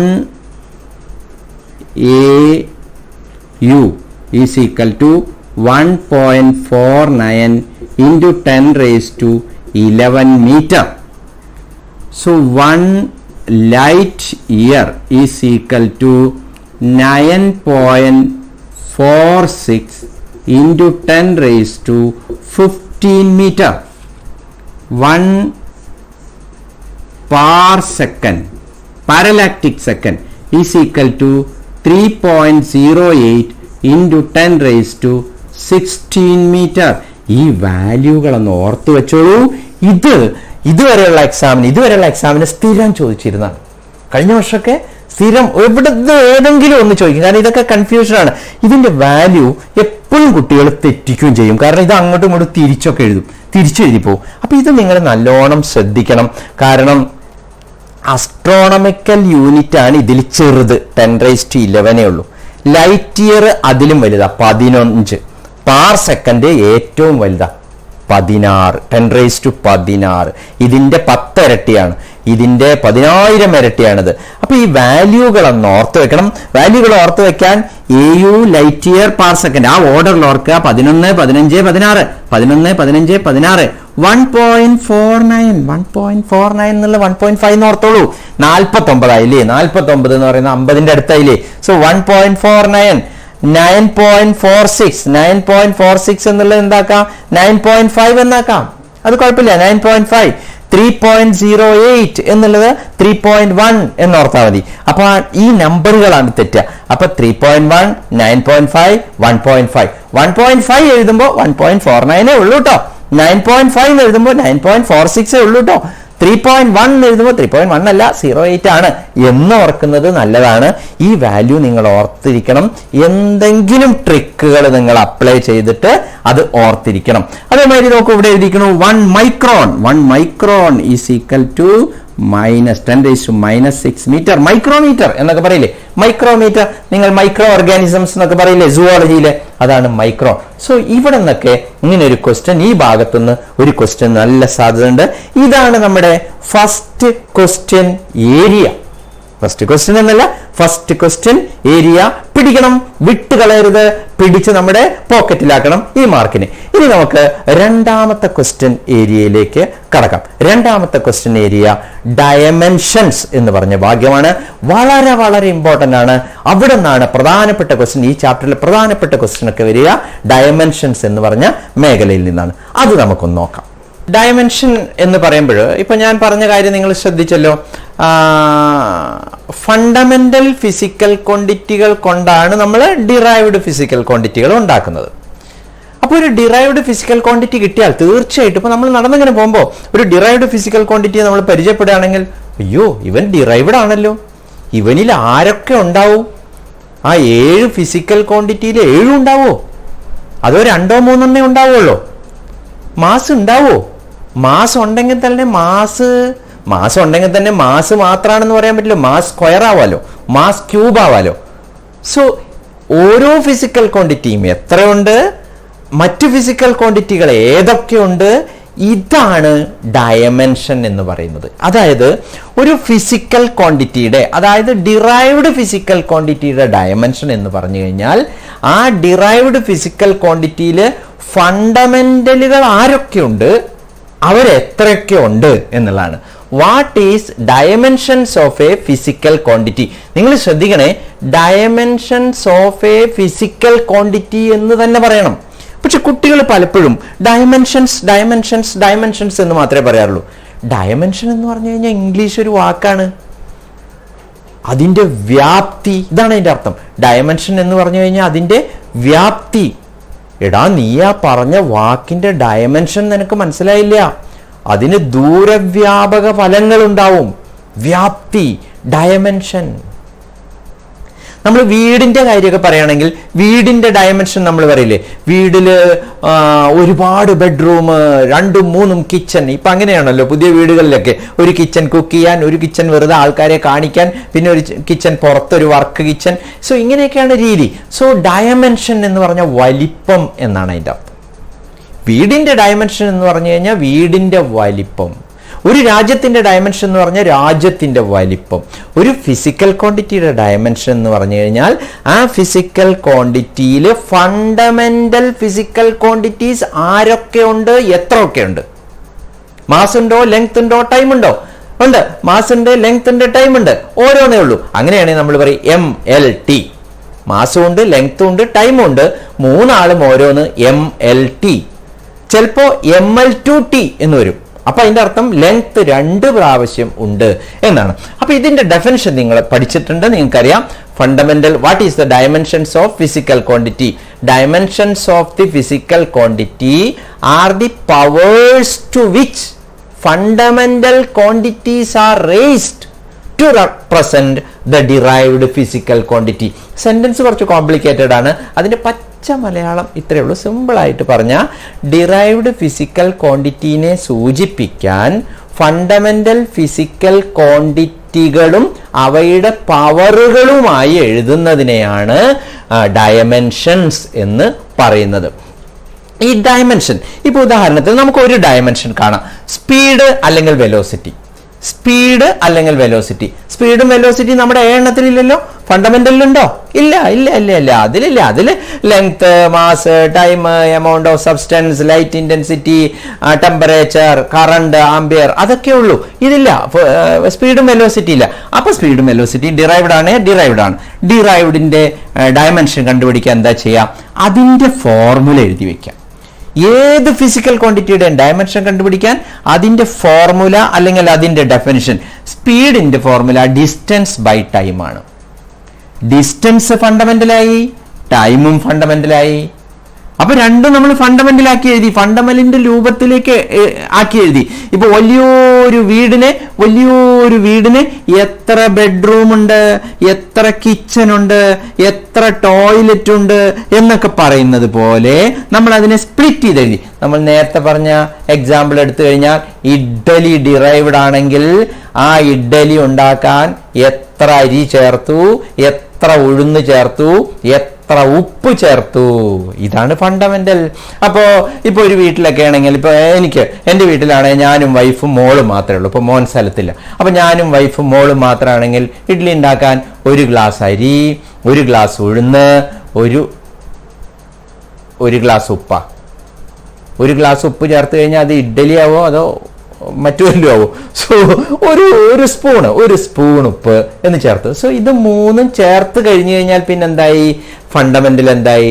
ഡിറൈവ്ഡ് ആയി. അപ്പൊ അതിൽ എന്തൊക്കെ അടങ്ങിയിട്ടുണ്ട് എന്നുള്ളത് നമ്മൾ സ്പ്ലിറ്റ് ചെയ്ത് കൊണ്ടുവരിക. ഡിസ്റ്റൻസ് ലെങ്ത് ആണ്. എൽ എന്ന അക്ഷരം നമ്മൾ നേരത്തെ എഴുതിയില്ലേ, SI സിസ്റ്റത്തിലെ സിമ്പിൾസ് ഉപയോഗിച്ചില്ലേ? എൽ. ടൈം എന്താണ്? ടി ആണ്. L/T എഴുതിയാൽ മതി. പക്ഷെ അതിന്റെ സ്റ്റൈല് നമ്മൾ ഇങ്ങനെ എഴുതുന്ന LT-1. So the dimension of velocity or speed is LT-1. ഇങ്ങനെയൊന്നല്ല പറയാ, ശരിക്കും പറയേണ്ടത് ഇങ്ങനെയാണ്. The dimension of velocity contains 1 in length and -1 in t. 1 in length 1 ആണ്, ടൈമും 1 ആണ്, പക്ഷെ അത് -1 ആണ്. എന്താ അതിന്റെ അർത്ഥം? ഇവരെയൊക്കെ ചേർക്കുക. ഇപ്പൊ ഞാൻ നേരത്തെ പറഞ്ഞ എക്സാമ്പിൾ തന്നെ ആലോചിച്ച് നോക്കൂ. ഇപ്പോ അരി, ഉഴുന്ന്, ഉപ്പ് ചേർക്കുക. ഈ അരി, ഉഴുന്ന്, ഉപ്പ് ചേർത്ത് ചേർക്കുക. മാത്തമാറ്റിക്സിൽ ചേർക്കൽ എങ്ങനെയെന്നറിയോ? മാത്തമാറ്റിക്സിൽ ചേർക്കൽ ഇങ്ങനെയാണ്: adding, subtracting, dividing, multiply. Adding, subtracting, dividing, multiplying. അവിടെ അരിയും ഉഴുന്നും ഉപ്പും കൂടി ചേർത്ത് അരയ്ക്കുക എന്ന് പറയുന്നവരെ മാത്തമാറ്റിക്സിൽ ചേർക്കൽ ഒന്നുകിൽ ഗുണിക്കുക അല്ലെങ്കിൽ ഹരിക്കുക. ഇവിടെ ഇതിനെ മലയാളത്തിൽ ഇങ്ങനെ പറയാം: ഒരു ലെങ്ത് എടുത്ത് ഒരു ടൈം കൊണ്ട് ഹരിച്ചാൽ കിട്ടുന്നത് വെലോസിറ്റി ആണ്. ടൈം കൊണ്ട് ഹരിച്ചാൽ അത് മാത്തമാറ്റിക്സിൽ എഴുതുക എങ്ങനെ? LT-1. So the dimension four LT-1 എന്ന് എഴുതിയ ഡയമെൻഷനായി. ഇനി ഇതിന്റെ ഡയമെൻഷൻ ഫോർമുല 3 കാര്യങ്ങളുണ്ട്. നോക്കൂ: dimensional formula, dimensional equation, dimensions. ഈ 3 ഓർക്കണം. ഈ 3 ഒന്ന് തന്നെയാണ്. Dimensional formula, dimensional equation. ചോദ്യം എന്താണെന്ന് അനുസരിച്ച് നിങ്ങൾ ഈ 3 മാറ്റി എഴുതണം. ഡയമെൻഷൻസ് എന്ന് പറഞ്ഞു കഴിഞ്ഞാൽ വെലോസിറ്റിയുടെ ഡയമെൻഷൻ LT-1 ഇങ്ങനെ എഴുതിയാൽ മതി. ഇതിന്റെ അർത്ഥം 1 in L and -1 in T. Dimensional formula എന്നാണ് ചോദിക്കുന്നതെങ്കിൽ ഒന്നും വേണ്ട, ഇതാണ് ഡയമെൻഷണൽ ഫോർമുല. ഒരു സ്ക്വയർ ബ്രാക്കറ്റ് ഇടുക, ഇങ്ങനെ ഒരു ബ്രാക്കറ്റ് ഇടുക. ആ ബ്രാക്കറ്റിന്റെ ഉള്ളില് LT-1. ഇതാണ് ഡയമെൻഷണൽ ഫോർമുല. സോ ഡയമെൻഷൻ എഴുതിയിട്ട് അതിനെങ്ങനെ ഒരു ബ്രാക്കറ്റിന്റെ ഉള്ളിൽ എഴുതിയ എന്തായി? ഡയമെൻഷണൽ ഫോർമുല ആയി. Writing the dimensions of a physical quantity inside a square bracket is called dimensional formula. ഇനി ഡയമെൻഷണൽ ഇക്വേഷൻ എന്ന് പറഞ്ഞാൽ എന്താ? ഇതിനൊരു ഇക്വേഷൻ ആയിട്ട് എഴുതുക. അതായത് velocity is equal to dimension of velocity. ഇങ്ങനെ എഴുതാം: dimension of velocity is equal to LT-1. ഇങ്ങനെ ഒരു ഇക്വേഷൻ രൂപത്തിൽ എഴുതിയാൽ അതാണ് ഡയമെൻഷണൽ ഇക്വേഷൻ. അപ്പൊ അതിൽ കോംപ്ലിക്കേഷൻ ഒന്നുമില്ല. ഒന്ന് ഓർക്കൂ: ഡയമെൻഷണൽ ഫോർമുല, ഡയമെൻഷണൽ ഇക്വേഷൻ. ഇത്രയേ ഉള്ളൂ. അപ്പൊ ഓർഡറിൽ പഠിക്കുക: dimension LT-1, dimensional formula square bracket, dimensional equation ആക്കുക. അത് പിന്നെ ആരും പറഞ്ഞു തരുന്നു വേണ്ട. ഇക്വേഷൻ ആക്കി കഴിഞ്ഞാൽ എന്തായി? Dimensional equation. ഇതാണ് 3 കാര്യങ്ങൾ. ഇവിടെ നിന്ന് ചോദ്യം ഇങ്ങനെയാണ്: dimensional formula of dash is. ഉറപ്പിച്ചോളൂ, 100% ഉറപ്പാണ്. ഏതെങ്കിലും ഒരു ഫിസിക്കൽ ക്വാണ്ടിറ്റിയുടെ ഡയമെൻഷൻ നിങ്ങളോട് ചോദിക്കും. അതത്ര എളുപ്പം അതൊന്നും കരുതരുത്. ഒരുപാട് ഫിസിക്കൽ ക്വാണ്ടിറ്റി ഉണ്ട്. ഈ വർഷം തന്നെ നിങ്ങൾ ഒത്തിരി ഫിസിക്കൽ ക്വാണ്ടിറ്റീസ് പഠിക്കുന്നുണ്ട്. ഈ വർഷം നിങ്ങൾ പഠിക്കുന്ന ഫിസിക്കൽ ക്വാണ്ടിറ്റിയെ ചോദിക്കുള്ളൂ. സെക്കൻഡ് ഇയറിന് പഠിക്കുന്നതെന്ന് ചോദിക്കില്ല. സെക്കൻഡ് ഇയറിന് നിങ്ങൾ കുറെ ഇപ്പൊ കറണ്ടുമായിട്ട്, മാഗ്നറ്റിസവുമായിട്ട്, ഒപ്റ്റിക്സുമായിട്ടൊക്കെ കുറെ ഫിസിക്കൽ ക്വാണ്ടിറ്റി പഠിക്കുന്നുണ്ട്. അതൊന്നും ഇവിടെ ചോദിക്കില്ല. ഫസ്റ്റ് ഇയർ നിങ്ങൾ പഠിച്ച ഫിസിക്കൽ ക്വാണ്ടിറ്റിയിൽ ഏതെങ്കിലും ചോദിക്കും. പക്ഷെ സാധാരണ നമ്മുടെ എക്സാമിന് നമ്മളെ ബുദ്ധിമുട്ടിക്കൊന്നുമില്ല, സിമ്പിളായിട്ടുള്ളതേ ചോദിക്കുകയുള്ളൂ. അപ്പം സിമ്പിളായിട്ട് എല്ലാ ടീച്ചേഴ്സും പഠിപ്പിക്കുന്ന എല്ലാ ക്ലാസ്സുകളിലും കാണുന്ന, നിങ്ങൾക്ക് ഓൺലൈൻ ക്ലാസ്സിലൊക്കെ എടുത്ത, നിങ്ങൾ അധ്യാപകരെടുത്ത ആ ബേസിക് ആയിട്ടുള്ള എപ്പോഴും വരുന്ന ഫിസിക്കൽ ക്വാണ്ടിറ്റീസ് ഒന്ന് പഠിക്കണം. ഞാൻ കുറച്ച് പേരെ ഇവിടെ ഇങ്ങനെ എഴുതിയിട്ടുണ്ട്. നമുക്ക് ചടപട എന്ന് പറഞ്ഞ് പെട്ടെന്ന് ഒന്ന് ഫടാഫട്ട് ഒന്ന് പറഞ്ഞു നോക്കാം. Speed, velocity. സ്പീഡ്, വെലോസിറ്റി നോക്കൂ. നമ്മൾ ഫിസിക്സിൽ ഫിസിക്കൽ ക്വാണ്ടിറ്റി പഠിക്കുമ്പോൾ ഒരു ഓർഡർ ഉണ്ട്. ആ ഓർഡർ എന്താണെന്നറിയോ? Displacement, velocity, acceleration, force, work. ഇതൊക്കെ എന്താ വെച്ചാൽ ഇതിൽ നിന്ന് ഉണ്ടാക്കുന്നതാണ്. ഡിസ്പ്ലേസ്മെന്റിന്റെ റേറ്റ് ഓഫ് ചേഞ്ച് ആണ് വെലോസിറ്റി. വെലോസിറ്റിയുടെ റേറ്റ് ഓഫ് ചേഞ്ച് ആണ് ആക്സിലറേഷൻ. ആക്സിലറേഷനെ മാസ് കൊണ്ട് ഗുണിച്ചതാണ് ഫോഴ്സ്, F=ma. ആ ഫോഴ്സിനെ ഡിസ്പ്ലേസ്മെന്റ് കൊണ്ട് ഗുണിച്ചാൽ വർക്ക് കിട്ടും. അപ്പോൾ ഒന്നിൽ നിന്ന് ഒന്നിങ്ങനെ ഉണ്ടാക്കി പോവാം. ആ ഓർഡറിൽ നമുക്ക് കുറച്ച് പേരെ ഒന്ന് പഠിക്കാം. സ്പീഡ്, വെലോസിറ്റി, LT-1 പറഞ്ഞു. ആക്സിലറേഷന്റെ ഫോർമുല എടുക്കൂ. Acceleration is equal to change in velocity by time. Change in velocity എന്ന് പറഞ്ഞു കഴിഞ്ഞാൽ ഒരു വെലോസിറ്റി തന്നെ. ചേഞ്ച് എടുത്തു കഴിഞ്ഞാലും അതൊരു വെലോസിറ്റി. V-u അതൊരു വെലോസിറ്റി തന്നെ. Velocity by time. Velocity derived ആണ്, പക്ഷെ അതിന്റെ ഡയമെൻഷൻ നമ്മൾ കണ്ടുപിടിച്ചു കഴിഞ്ഞു. അതാണ് ഈ ഓർഡറിൽ പോയാൽ ഗുണം. LT-1 ഇതേ കിടക്കുന്നു സാർ. LT-1 ടൈം ഫണ്ടമെന്റൽ അല്ലേ? ടി. LT-1നെ ടി കൊണ്ട് ഹരിച്ചു. ഈ ടി മേലോട്ട് കൊണ്ടുപോയാൽ LT-1 ഇൻറ്റു T-1 എന്താ കിട്ടുക? LT-2. കാണാ പടം പഠിച്ചു വെക്കൂ. Velocity LT-1, acceleration LT-2. അടുത്തത് ഫോഴ്സ് നോക്കൂ, MLT-2. അത് പഠിക്കുന്നു വേണ്ട. ആക്സിലറേഷൻ LT-2 ആണെങ്കിൽ ma, F=ma. അപ്പൊ MLT-2. LT-1, LT-2, MLT-2. Force ഞാൻ പറയേണ്ട ആവശ്യമൊന്നുമില്ല, നിങ്ങൾക്കറിയാം. ഫോഴ്സ് ഈസ് ഈക്വൽ ടു, അതിന്റെ ഫോർമുല എടുക്കൂ, F=ma. M ഫണ്ടമെന്റൽ ആണല്ലോ, അപ്പൊ നേരെ M എഴുതുക.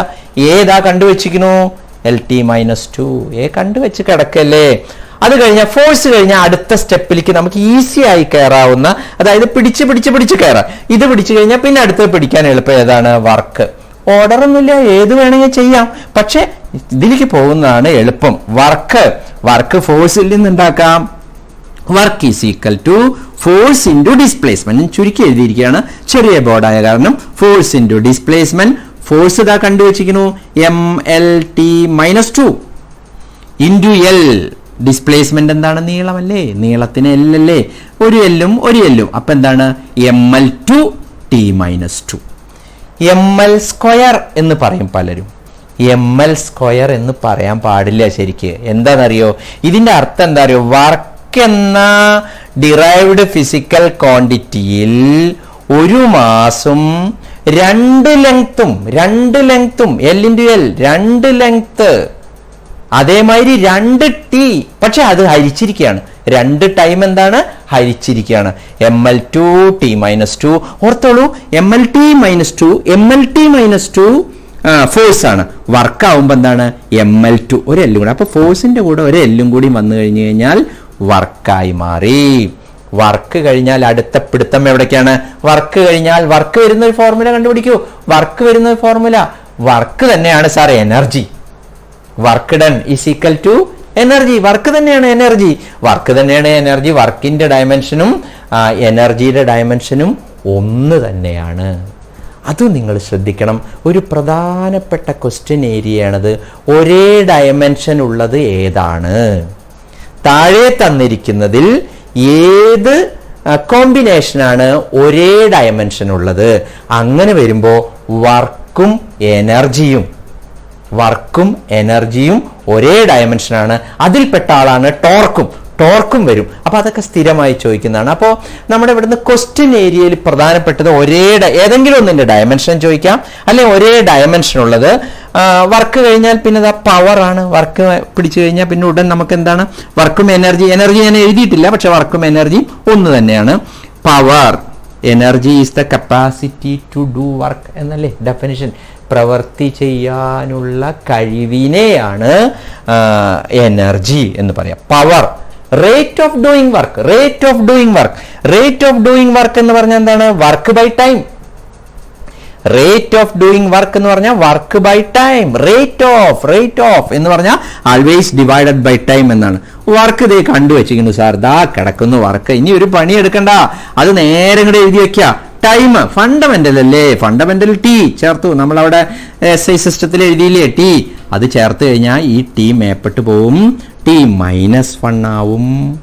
-2ന്റെ കൂടെ ഒരു -1 കൂടി വന്നാൽ ML2T -3. എൻട്രൻസിനൊക്കെ പോകുമ്പോ കുട്ടികളോട് ധാരാളം ഡയമെൻഷൻ കാണാപ്പാഠം പഠിക്കാനാണ് പറയാം. ധാരാളം കാണാപ്പാഠം പഠിക്കാം. കാരണം ഒരു ഡയമെൻഷൻ അറിയെങ്കിൽ മറ്റു പലതാണ് ഉണ്ടാക്കാൻ ചോദിക്കുക. ഉണ്ടാക്കേണ്ട ആവശ്യത്തിന് പലതിൻ്റെ ആവശ്യം വരും. അപ്പൊ ഇതൊക്കെ കാണാപ്പാടാണെങ്കിൽ പെട്ടെന്ന് ടൈം സേവ് ചെയ്യാൻ പറ്റും. It is a time testing examination. Entrance examination is a time testing examination. So if you by heart all these things, you can save a lot of time. Time saving ഇന്നുള്ള ട്രിക്കുകളൊക്കെ നിങ്ങൾ ഉപയോഗിക്കണം. എത്രത്തോളം dimension നിങ്ങൾ പഠിച്ചു വെക്കാൻ പറ്റുമോ അത് നിങ്ങൾക്ക് ഭാവിയിലേക്ക് നല്ലതാണ്, അത് നിങ്ങൾക്ക് ഗുണം ചെയ്യും. ബൈഹാർട്ടാക്കി വെക്കുന്നത് തെറ്റാണോ എന്ന് ചോദിച്ചു കഴിഞ്ഞാൽ തെറ്റല്ല, അത് ടൈം സേവ് ചെയ്യാൻ പറ്റും. ബൈഹാർട്ടാക്കി വെക്കുന്നത് തെറ്റാണ്, ശരിക്കും മനസ്സിലാക്കിയാണ് എല്ലാം പഠിക്കേണ്ടത്. പക്ഷെ ടൈം നമുക്ക് ക്രൂഷ്യലാണ്. ഒരു ക്വസ്റ്റ്യൻ ചെയ്യാൻ പറ്റുന്ന സമയം കൊണ്ട് 2 ചെയ്താൽ നമുക്ക് 4 മാർക്ക് കൂടുതൽ കിട്ടും. വീണ്ടും നമ്മുടെ സാധാരണ കോമൺ ആയിട്ട് എല്ലാവരും ഉപയോഗിക്കുന്ന ചില ഫിസിക്കൽ ക്വാണ്ടിറ്റീസ്, വളരെ കോമൺ ആയത് മാത്രമേ ഞാൻ ഇവിടെ പറയുന്നുള്ളൂ. കാരണം നിങ്ങൾക്ക് അതിൽ നിന്നൊക്കെയാണ് ചോദിക്കുക. മൊമെന്റത്തിന്റെ ഫോർമുല എന്താ? Momentum is the product of mass and velocity. ഇതേ കിടക്കുന്നു സാർ MV. മൊമെന്റം എന്ന് കേട്ട് കഴിഞ്ഞാൽ MV, momentum physically MV. F = ma എന്ന് പറയുന്ന പോലെ momentum MV. Mass into velocity. Mass fundamental ആണല്ലോ സാർ, M. വെലോസിറ്റി ഞങ്ങൾ കണ്ടുവച്ചിട്ടുണ്ടല്ലോ സാർ, LT - 1 MLT - 1. മൊമെന്റം.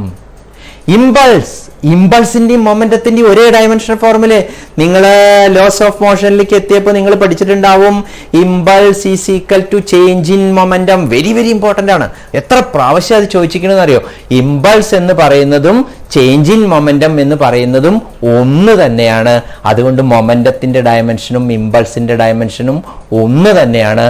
നമുക്ക് നോക്കാം, രണ്ട് ഫോർമുല വെച്ച് നോക്കാം. മൊമെന്റം MV വെച്ചിട്ടും ചെയ്തു. Impulse FT, force into time. ഇമ്പൾസിന്റെ ഡെഫിനിഷൻ ഫോഴ്സ് ഇൻറ്റു ടൈം ആണല്ലോ. A large force acting for a small time എന്നല്ലേ ഡെഫിനിഷൻ. സോ ഫോഴ്സ് ഇതേ ഞങ്ങൾക്ക് അറിയാലോ സാർ. Force MLT - 2. ഫോഴ്സ് എല്ലായിടത്തും ഉപയോഗിക്കണം കേട്ടോ, ഫോഴ്സ് എല്ലായിടത്തും ഉപയോഗിക്കണം. അതുകൊണ്ട് അത് കാണാപ്പാടം. MLT - 2 into time T. So MLT - 2 time T. So അവിടെ തെറ്റി. MLT - 2 into T. -2 + 1 കൂടി ചേർക്കുമ്പോൾ ഇവിടെ എന്താവും? MLT - 1. അങ്ങനെയല്ലേ അത് ഈക്വൽ ആവുള്ളൂ. സോ ഇതാണ് അടുത്തൊരു VIP. Angle is A physical quantity. Angle നിങ്ങൾക്കറിയാം. ആംഗിളിന്റെ ഫോർമുല എന്താ? ആർക്ക് ബൈ റേഡിയസ്. ആർക്ക് നീളത്തിലാണ് അളക്കുക, റേഡിയസും നീളത്തിലാണ് അളക്കുക. ആർക്കും റേഡിയസും എങ്ങനെയാണ് വരിക? ആർക്ക് നോക്കൂ, ഒരു ആർക്ക് ഇതാണ് ആർക്ക്. AB എന്നുള്ളതാണ് ആർക്ക്, AO എന്നുള്ളതാണ് റേഡിയസ്. രണ്ടും നീളമല്ലേ? ആർക്കും നീളം, റേഡിയസും നീളം. നീളം L വെട്ടിപ്പോയില്ലേ? It has no dimension. It is a dimensionless physical quantity. Angle is a dimensionless physical quantity. So if there is no dimension, what we will write, sir? What we will write there? You need not write anything. No. You should not keep it blank. ഇവിടെ ഒന്നുമില്ല എന്ന് മനസ്സിലാവണമെങ്കിൽ ഇവിടെ എന്ത് എഴുതണം? M0, L0, T0. ഇല്ലാത്തടത്ത് 0 എന്ന് എഴുതി കൊടുക്കണം. ഇപ്പോ ഇവിടെ നോക്കൂ, LT - 1. ഇവിടെ ശരിക്കും എന്ത് എഴുതണമായിരുന്നു? M0, LT - 1. അങ്ങനെയൊന്നും നമ്മൾ എഴുതാറില്ല കേട്ടോ. പക്ഷെ ഒന്നുമില്ലാത്തടത്ത് അത് എഴുതണം. ഒന്നുമില്ലാത്തടത്ത് വെറുതെ ബ്ലാങ്ക് ഇട്ടത് എഴുതാൻ മറന്നാന്ന് വിചാരിക്കില്ലേ? So M0, L0, T0. Angle has no dimension. പാവമാണ് കേട്ടോ, പാവം ആംഗിൾ. മൂപ്പർക്ക് എന്തില്ല? ഡയമെൻഷൻ ഇല്ല. ഡയമെൻഷൻ ഇല്ലെങ്കിലും ആംഗിളെ നിനക്കൊരു യൂണിറ്റ് ഇല്ലേടാ, നിനക്കൊരു യൂണിറ്റ് എങ്കിലും ഇല്ലേ ആംഗിളെ? ഞങ്ങളുടെ കാര്യം ഒന്ന് ആലോചിച്ച് നോക്ക്. ഇത് നോക്ക്, സ്ട്രെയിന് നിങ്ങൾ പ്രോപ്പർട്ടീസ് ഓഫ് സോളിഡ്സിൽ പഠിക്കുന്നതാണ്. പോയിസൺസ് റേഷ്യോ പ്രോപ്പർട്ടീസ് ഓഫ് സോളിഡ്സിൽ പഠിക്കുന്നതാണ്. റിഫ്രാക്റ്റീവ് ഇൻഡെക്സ് ലൈറ്റിൽ പഠിക്കുന്നതാണ്. റിലേറ്റീവ് ഡെൻസിറ്റി അത് നിങ്ങൾ എല്ലായിടത്തും പഠിക്കും. Relative density, density of substance divided by density of water.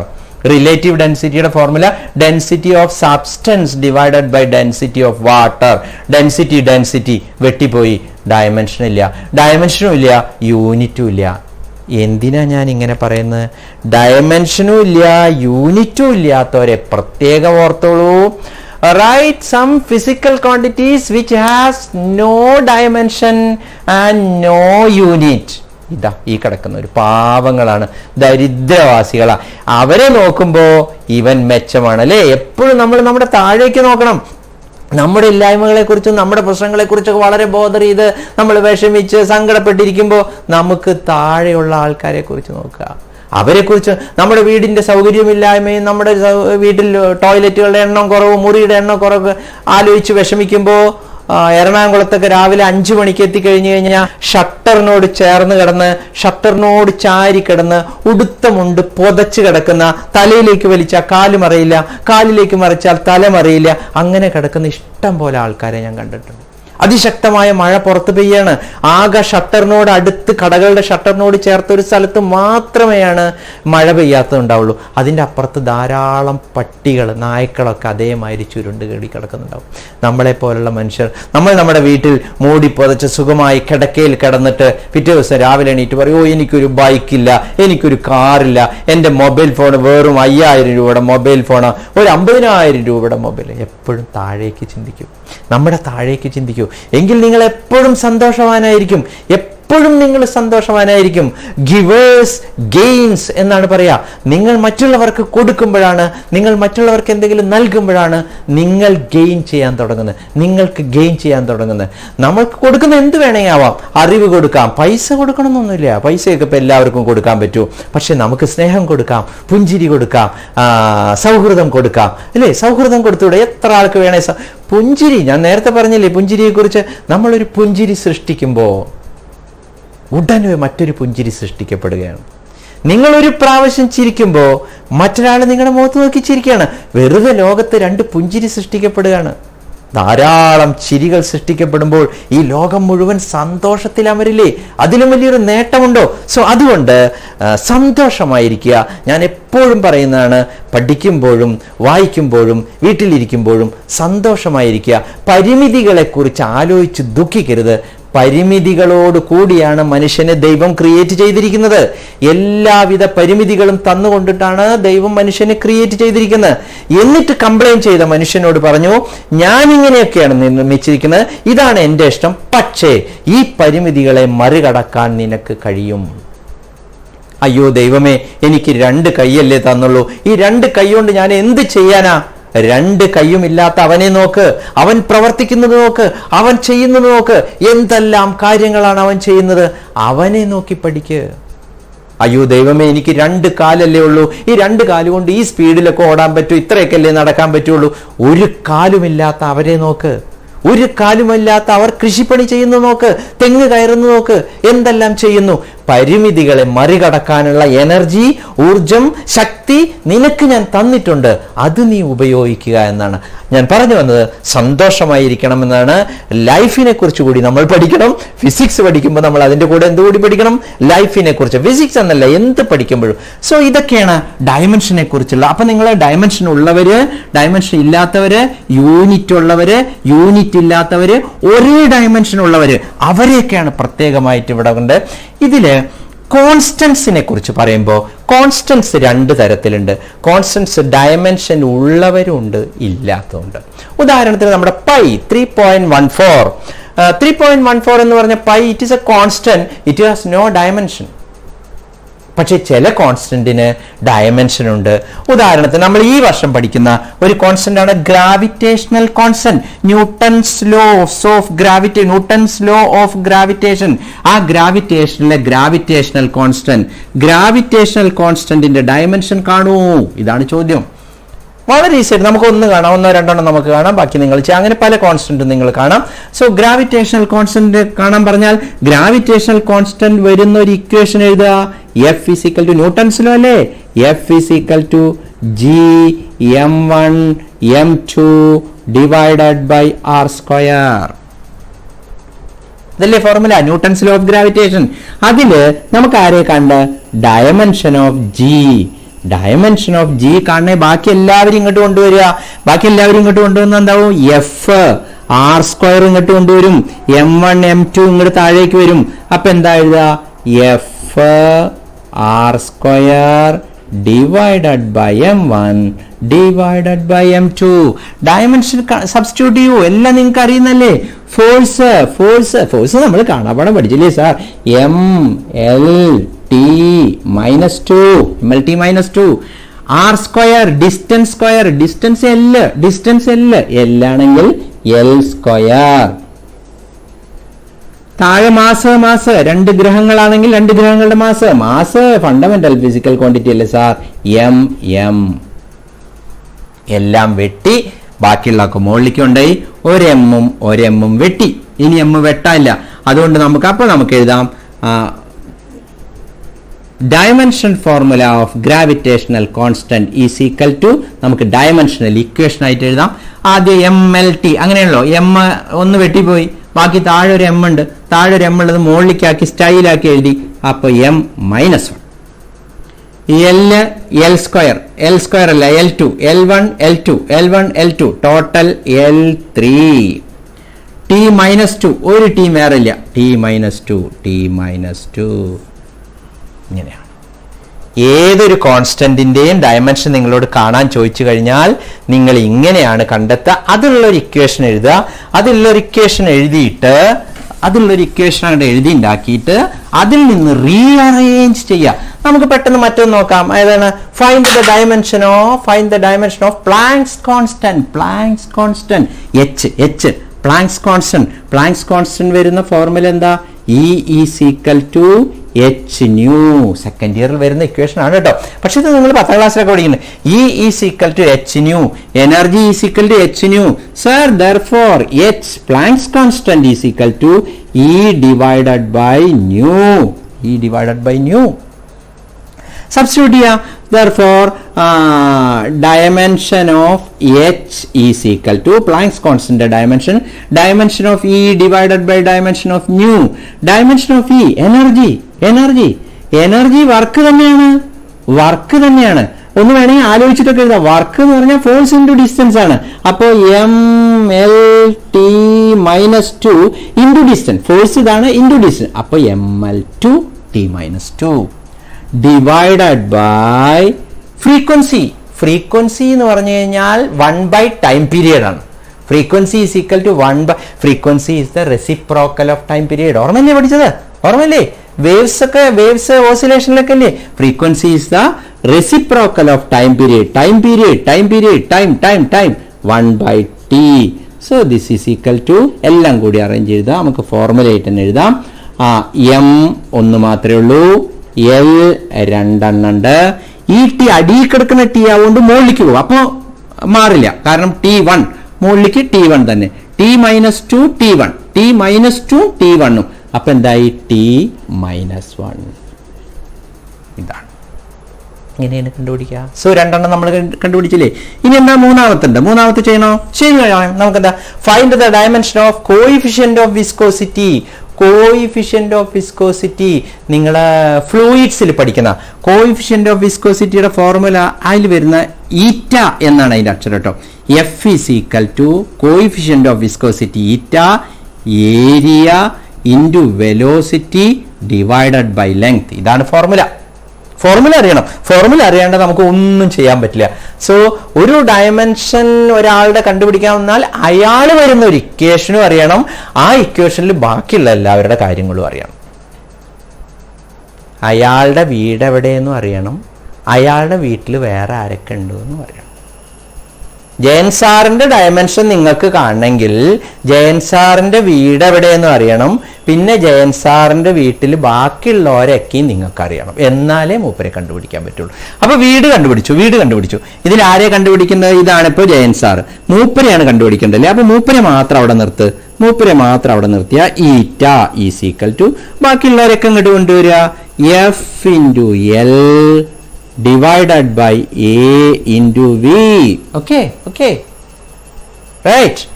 ചുമ്മാ സബ്സ്റ്റിറ്റ്യൂട്ട് ചെയ്ത് എന്താ ഫോഴ്സ്, അയ്യോ ഫോഴ്സ് ഒക്കെ ഞങ്ങൾക്ക് കാണാപ്പാടായി സാർ. MLT -2 ലെങ്ത് എൽ അല്ലേ സാർ, ലെങ്ത് നീളമല്ലേ. ഇതെന്താ ഏരിയ എന്ന് പറഞ്ഞാൽ നീളം ഇൻറ്റു വീതി എന്ന് പറഞ്ഞാൽ L into L L2. Velocity എന്ന് പറഞ്ഞാൽ എന്താണ്? LT-1.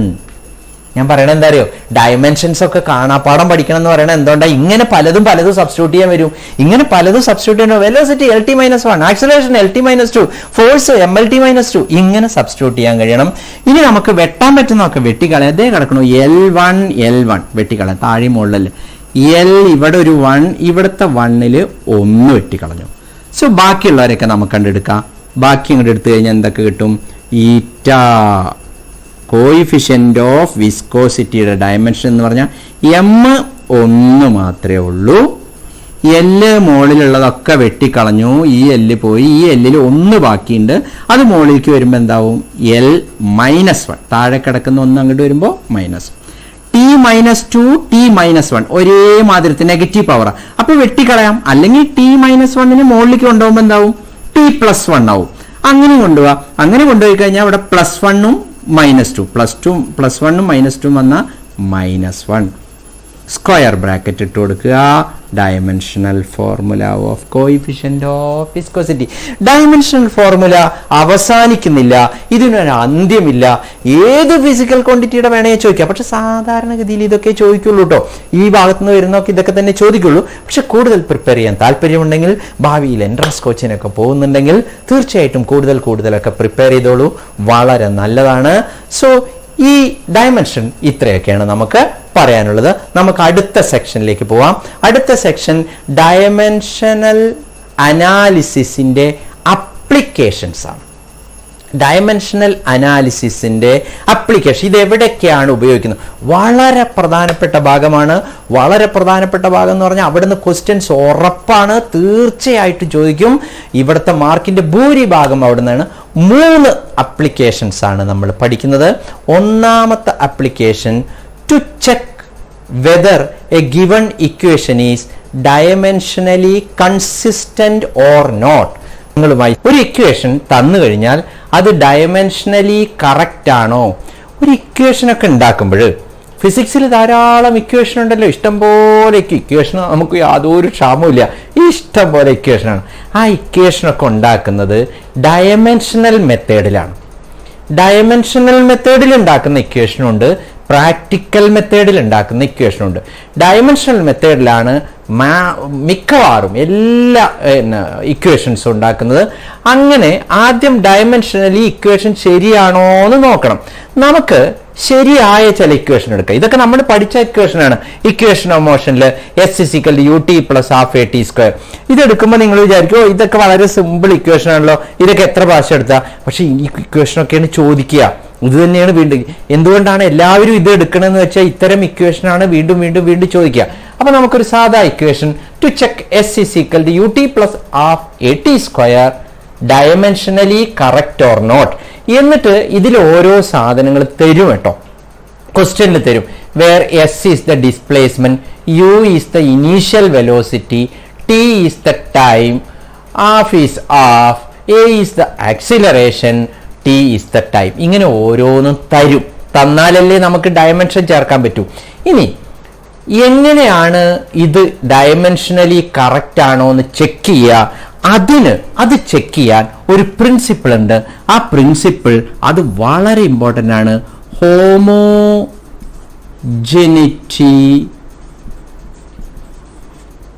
പ്രിൻസിപ്പിൾ. ഈ ചാപ്റ്ററിലെ ഏറ്റവും പ്രധാനപ്പെട്ട കാര്യമാണ് ഹോമോജിനിറ്റി പ്രിൻസിപ്പിൾ. ഹോമോജിനിറ്റി പ്രിൻസിപ്പിളിന്റെ അപ്ലിക്കേഷൻ ആണിത്. അപ്പൊ ഹോമോജിനിറ്റി പ്രിൻസിപ്പിൾ ആയിട്ടുള്ള ഒരു ക്വസ്റ്റ്യൻ 100% ഉറപ്പാ, യാതൊരു സംശയം വേണ്ട. ഹോമോജിനിറ്റി പ്രിൻസിപ്പിളിൽ നിന്നൊരു ക്വസ്റ്റ്യൻ ഉണ്ടായിരിക്കും. ക്വസ്റ്റ്യന്റെ തുടക്കം എങ്ങനെയായിരിക്കും? വാട്ട് ഈസ് ഹോമോജിനിറ്റി പ്രിൻസിപ്പിൾ, അങ്ങനെ എന്തെങ്കിലും ചോദിച്ചിട്ട് ഒരു ഇക്വേഷൻ തന്നിട്ട് അത് ഡയമെൻഷനലി കറക്റ്റ് ആണോ എന്ന് ചെക്ക് ചെയ്യാം. ഡയമെൻഷൻ ഇക്വേഷൻ ഏതായിരിക്കും എന്ന് നമുക്ക് പറയാൻ പറ്റില്ല. ഏത് ഇക്വേഷൻ? ചിലപ്പോൾ S = ut + ½ at² ആയിരിക്കും, ചിലപ്പോൾ v = u + at ആയിരിക്കും, ചിലപ്പോൾ v² = u² + 2as ആയിരിക്കും, ചിലപ്പോൾ കൈനറ്റിക് എനർജി E = ½ ആയിരിക്കും, ചിലപ്പോൾ പൊട്ടൻഷ്യൽ എനർജി mgh ആയിരിക്കും. ഇങ്ങനെ പലതുമായിരിക്കും. വാണ്ടർവാൾസ് ഇക്വേഷൻ വളരെ ഇമ്പോർട്ടന്റ് ആണ്, കെമിസ്ട്രി ആണ്. P + a/v² × v - b = RT. PV = RT ആണ്. PV = RT.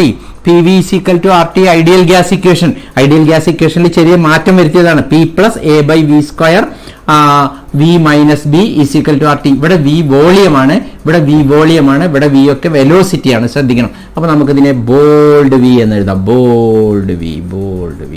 ഓക്കെ, ഇങ്ങനെ ഏത് ഇക്വേഷൻ വേണമെങ്കിൽ തരാം ഹോമോജിനിറ്റി പ്രിൻസിപ്പിൾ ഉപയോഗിച്ചിട്ട്.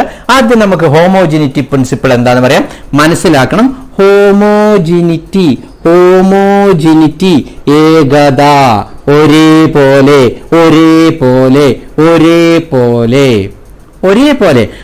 ഒരു ഇക്വേഷൻ ഒരേപോലെ. നമ്മൾ ഇതൊക്കെ അപ്ലൈ ചെയ്യുന്ന ഇക്വേഷനിലാണ് കേട്ടോ.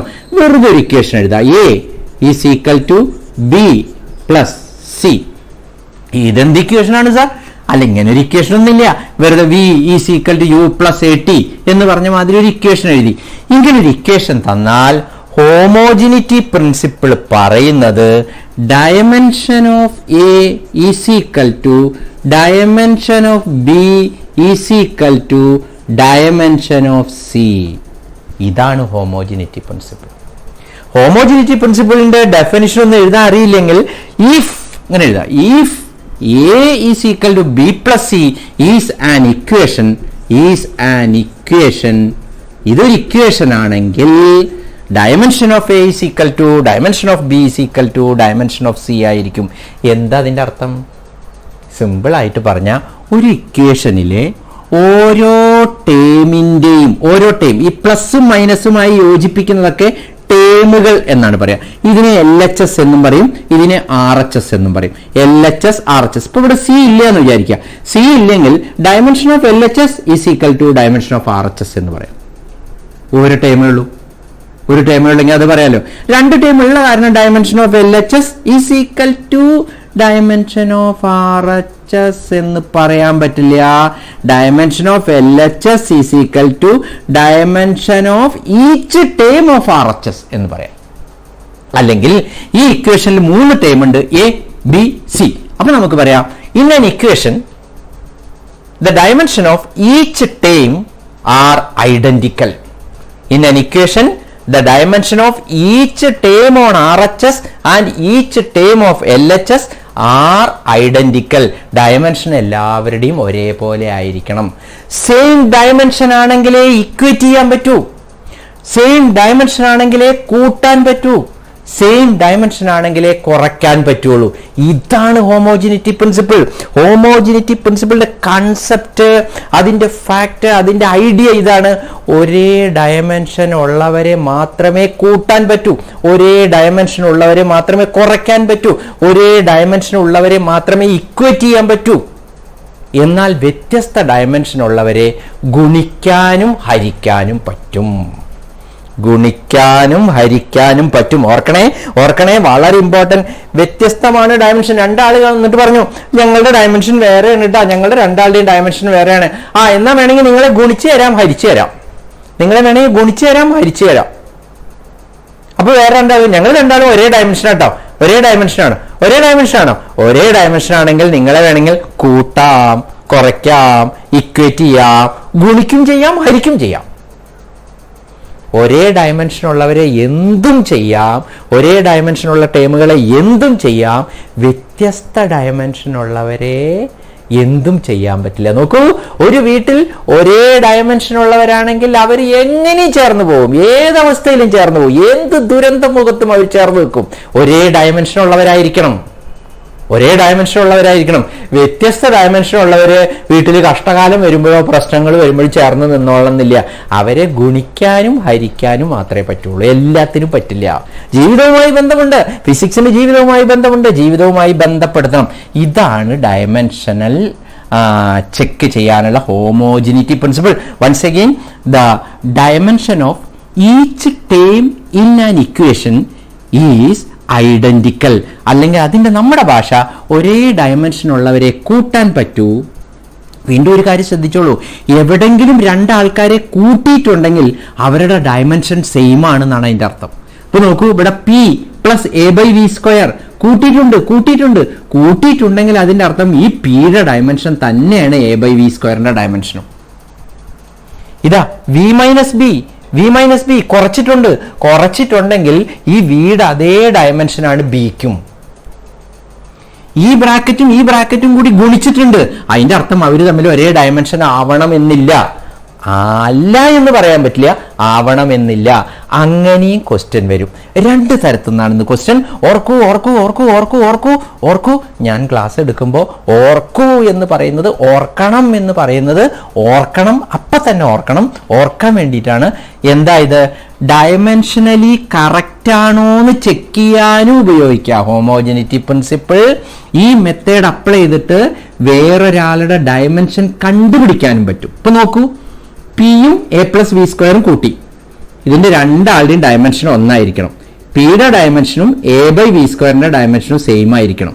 അപ്പൊ പിയുടെ ഡയമെൻഷനും വിയുടെ ഡയമെൻഷനും അറിയാമെങ്കിൽ എയുടെ ഡയമെൻഷൻ കാണാം. അതേമാതിരി വിയും ബിയും കിഴിച്ചിരിക്കുന്നു, സബ്സ്ട്രാക്ട് ചെയ്തിരിക്കുന്നു. സബ്ട്രാക്ട് ചെയ്യണമെങ്കിൽ ഇവർ രണ്ടാൾക്കും ഒരേ ഡയമെൻഷൻ ആയിരിക്കണം. രണ്ടാൾക്കും ഒരേ ഡയമെൻഷൻ ആണെങ്കിൽ ഇത് വോളിയാണ് കേട്ടോ. വോളിയത്തിന്റെ ഡയമെൻഷൻ L3. വോളിയം നീളം ഇൻറ്റു വീതി ഇൻറ്റു കനം, L ഇൻറ്റു L L3. ഇത് L3 ആണെങ്കിൽ ഇതും എന്തായിരിക്കും? L3 ആയിരിക്കും. L3 രണ്ടാളും ഒരേ ഡയമെൻഷൻ ആയിരിക്കും. ഇതിന്റെ ഡയമെൻഷൻ എന്തായിരിക്കും? അത് നമുക്ക് കണ്ടുപിടിക്കാം. ഓക്കെ, നമുക്ക് S = UT + ½ AT² ഡയമെൻഷൻ. ഇത് ഏത് ഇക്വേഷൻ വരും എന്ന് ഞാൻ പറയുന്നില്ല കേട്ടോ, ഏതും വരാം. S ഡിസ്പ്ലേസ്മെന്റ് ദൂരമാണ് സാറേ. ദൂരം L, നീളം ലെങ്ത് അല്ലേ, = ഇനീഷ്യൽ വെലോസിറ്റി ഇനീഷ്യൽ വെലോസിറ്റി. ഏത് വെലോസിറ്റി ആയാലും സാറേ LT-1 അല്ലേ. ഇനീഷ്യൽ വെലോസിറ്റി ആയിക്കോട്ടെ, ഫൈനൽ വെലോസിറ്റി ആയിക്കോട്ടെ, ആവറേജ് വെലോസിറ്റി ആയിക്കോട്ടെ, ചേഞ്ച് ഇൻ വെലോസിറ്റി ആയിക്കോട്ടെ, all velocities has the same dimension, that is LT-1 into time. ടൈമിന്റെ ഡയമെൻഷൻ ഒക്കെ ഞങ്ങൾക്ക് അറിയാം sir. T plus half is a dimensionless constant. It is a constant. അതിന് dimension ഇല്ല, ഒന്നും എഴുതണ്ട. ആക്സിലറേഷൻ LT-2 ഇൻറ്റു എന്താണ്? Time square. Time T fundamental പെട്ടല്ലേ ടൈം സാർ. ടിയുടെ square T². So this is L = T-1 T1. T എന്ന് പറഞ്ഞ വെറും T എന്ന് പറഞ്ഞാൽ T1 ആണല്ലോ. രണ്ടും കൂടി വെട്ടിപ്പോയ എന്താ? T-1 + 1 -1 + 1 എന്തായി? 0. That is equal to L plus -2 + 2 ഇത് രണ്ടും കൂടി വെട്ടിപ്പോയില്ലേ? L. നോക്കൂ, എല്ലാ ടേമിന്റെയും ഡയമെൻഷൻ സെയിം ആണ്. Since the dimension of each term is same, this equation is dimensionally correct. ഇതാണ് നിങ്ങൾ അവസാനം എഴുതേണ്ടത്. സിൻസ് എങ്ങനെ എഴുതിയാൽ മതി? Dimension of LHS is equal to dimension of RHS. Therefore, given equation is dimensionally consistent എന്ന് ചിലർ പറയും. കറക്റ്റ് എന്ന് പറഞ്ഞാലും ശരിയാണ്, എങ്ങനെ വേണമെങ്കിൽ നിങ്ങൾ പറഞ്ഞു. ഡയമെൻഷനലി കൺസിസ്റ്റന്റ് ആണ്, കറക്റ്റ് ആണ്. ഇനി ഏത് വേണമെങ്കിൽ ചോദിക്കാം. നമുക്ക് ചുമ്മാ പറഞ്ഞ ഇതൊന്നും ചെയ്യാം. E = mv², ½ mv².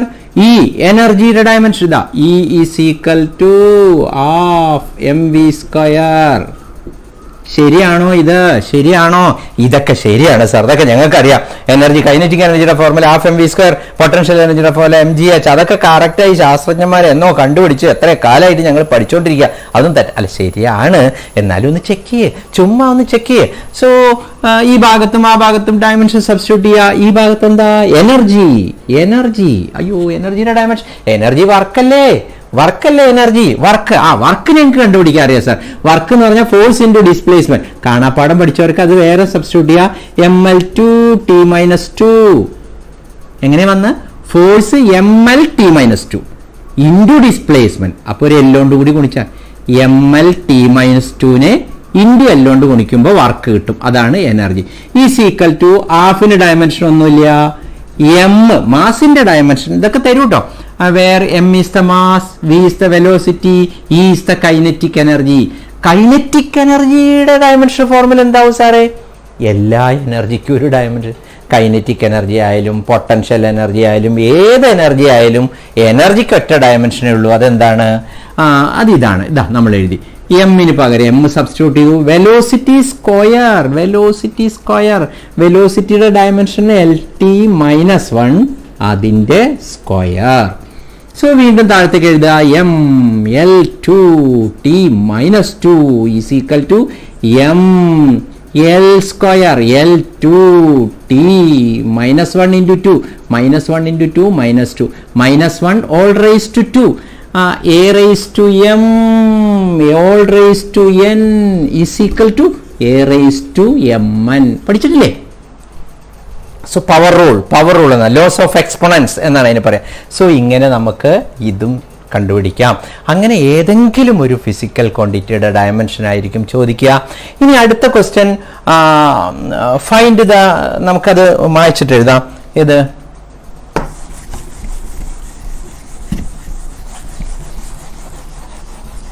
കറുപ്പ് മഷി മായ്ച്ചു കഴിഞ്ഞാൽ ബോർഡിലൊക്കെ ഇങ്ങനെ കളർ വരിക. ഓക്കെ, ഇതാ P+ van der Waals equation.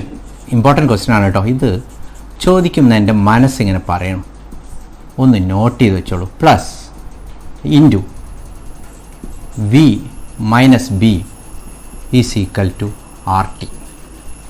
Find the dimension of constants A and B. ഇതിൻ്റെ കൂടെ തരും P പ്രഷർ ആണെന്ന് തരും, V വോളിയം ആണെന്ന് തരും, V വോളിയം ആണെന്ന് തരും. ഒക്കെ കൂടി എഴുതാൻ സ്ഥലമില്ലാത്ത കാരണം വേണമെങ്കിൽ നമുക്ക് എഴുതാം P is equal to pressure, V is equal to volume. പിന്നെ A കോൺസ്റ്റന്റ് ആണ്, B കോൺസ്റ്റന്റ് ആണ്, R ഗ്യാസ് കോൺസ്റ്റന്റ് ആണ്, T ടെമ്പറേച്ചർ ആണ്. അത് നമുക്ക് വേണ്ട, അതില്ലാണ്ട് തന്നെ നമുക്കിത് ചെയ്യാൻ പറ്റും. നോക്കൂ, പിയുടെ കൂടെ A/V² കൂട്ടിയിരിക്കുക. പിയുടെ കൂടെ A/V² കൂട്ടിയല്ല അതിൻ്റെ അർത്ഥം. P and A/V² are added. രണ്ടും കൂടി കൂട്ടിയിരിക്കുക. കൂട്ടിയാൽ അതിൻ്റെ അർത്ഥം dimension of P is equal to dimension of A/V². എന്താ അങ്ങനെ പറയണേ? സാറല്ലേ കുറച്ചു മുമ്പ് പറഞ്ഞത് ഒരേ ഡയമെൻഷൻ ഉള്ളവരെ മാത്രമേ കൂട്ടാനും കുറയ്ക്കാനും പറ്റൂ. So in order to subtract or to add, the physical quantities should have same dimension. ഒരേ ഡയമെൻഷൻ അല്ലെങ്കിലും നമുക്ക് എന്ത് ചെയ്യാൻ പറ്റും? ഗുണിക്കാൻ പറ്റും, ഹരിക്കാൻ പറ്റും. സോ ഇവരുടെ ഡയമെൻഷൻ സെയിം ആണ്. ഡയമെൻഷൻ സെയിം ആണെങ്കിൽ പിന്നെന്താ, എയുടെ മാത്രം അവിടെ നിർത്തിക്കൂടെ? Therefore dimension of A is equal to dimension of P into dimension of V². Dimension of P pressure force by area അല്ലേ?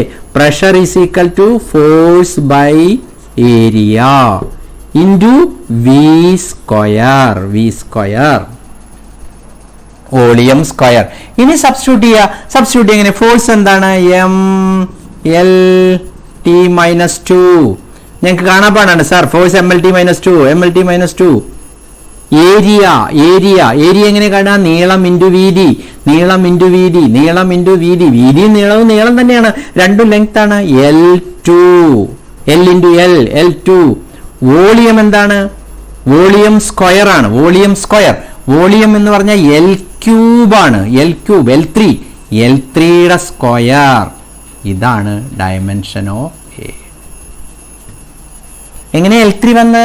വോളിയം എന്ന് പറഞ്ഞാൽ നീളം ഇൻറ്റു വീതി ഇൻറ്റു കനം, നീളം ഇൻറ്റു വീതി ഇൻറ്റു കനം, length into breadth into height, length into breadth into height, എല്ലാം നീളത്തിലല്ലേ അളക്കുക, എല്ലാ സ്കെയിലും ഉണ്ടല്ലോ അളക്കുക. L ഇൻറ്റു L, L3യുടെ ഹോൾ സ്ക്വയർ, L6. അപ്പം ബാക്കിയൊക്കെ വെട്ടിക്കളയാം. L6ല് L2 വെട്ടിക്കളയും. ഇവിടെ 6 എണ്ണം ഉണ്ട്, അതിൽ 2 എണ്ണം വെട്ടിക്കളഞ്ഞു, ബാക്കി 4 എണ്ണം. 4 ഇവിടെ ഒന്നുണ്ട്, അപ്പൊ 5 എണ്ണം.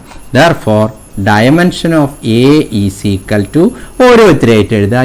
M 1 ഉള്ളൂ സാറേ. L ഇപ്പം എത്ര ഉണ്ടെന്ന് പറഞ്ഞാൽ L ഇവിടെ 6 ഉണ്ട്, 6ൽ 2 വെട്ടിപ്പോയി, അപ്പൊ 4 എണ്ണം ഉണ്ട്, 4ഉം 1ഉം 5 എണ്ണം. L5 T എത്രയുള്ള? T -2. ഇങ്ങനെയാണ് എയുടെ ഡയമെൻഷൻ കാണാം.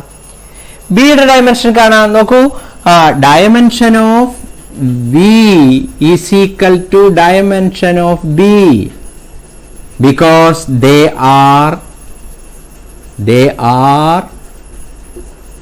subtracted. ആഡ് ചെയ്താലോ സബ്സ്ട്രാക്ട് ചെയ്താലോ ഒരേ ഡയമെൻഷൻ ഉള്ളത് മാത്രമേ പറ്റുള്ളൂ. വോളിയത്തിന്റെ ഡയമെൻഷൻ നമുക്കറിയാം, അത് തന്നെയാണ് ഇതിന്റെ ഡയമെൻഷൻ. അപ്പൊ L3 is equal to dimension of B. ബിയുടെ ഡയമെൻഷൻ എന്താണ്? L3. ഒന്നുകൂടി സ്റ്റൈലാക്കി എഴുതണമെങ്കിൽ എന്ത് എഴുതിക്കോളൂ? Dimension of B is equal to M0 L3 T0. ഇതിന്റെ അർത്ഥം എന്താ? മാസ് നിങ്ങൾ ഇവിടെ കണ്ടില്ല എന്ന് വിചാരിക്കരുത്. മാസ് ഇല്ലായിട്ട് ഞാൻ എഴുതാണ്ടിരുന്നതാണ്.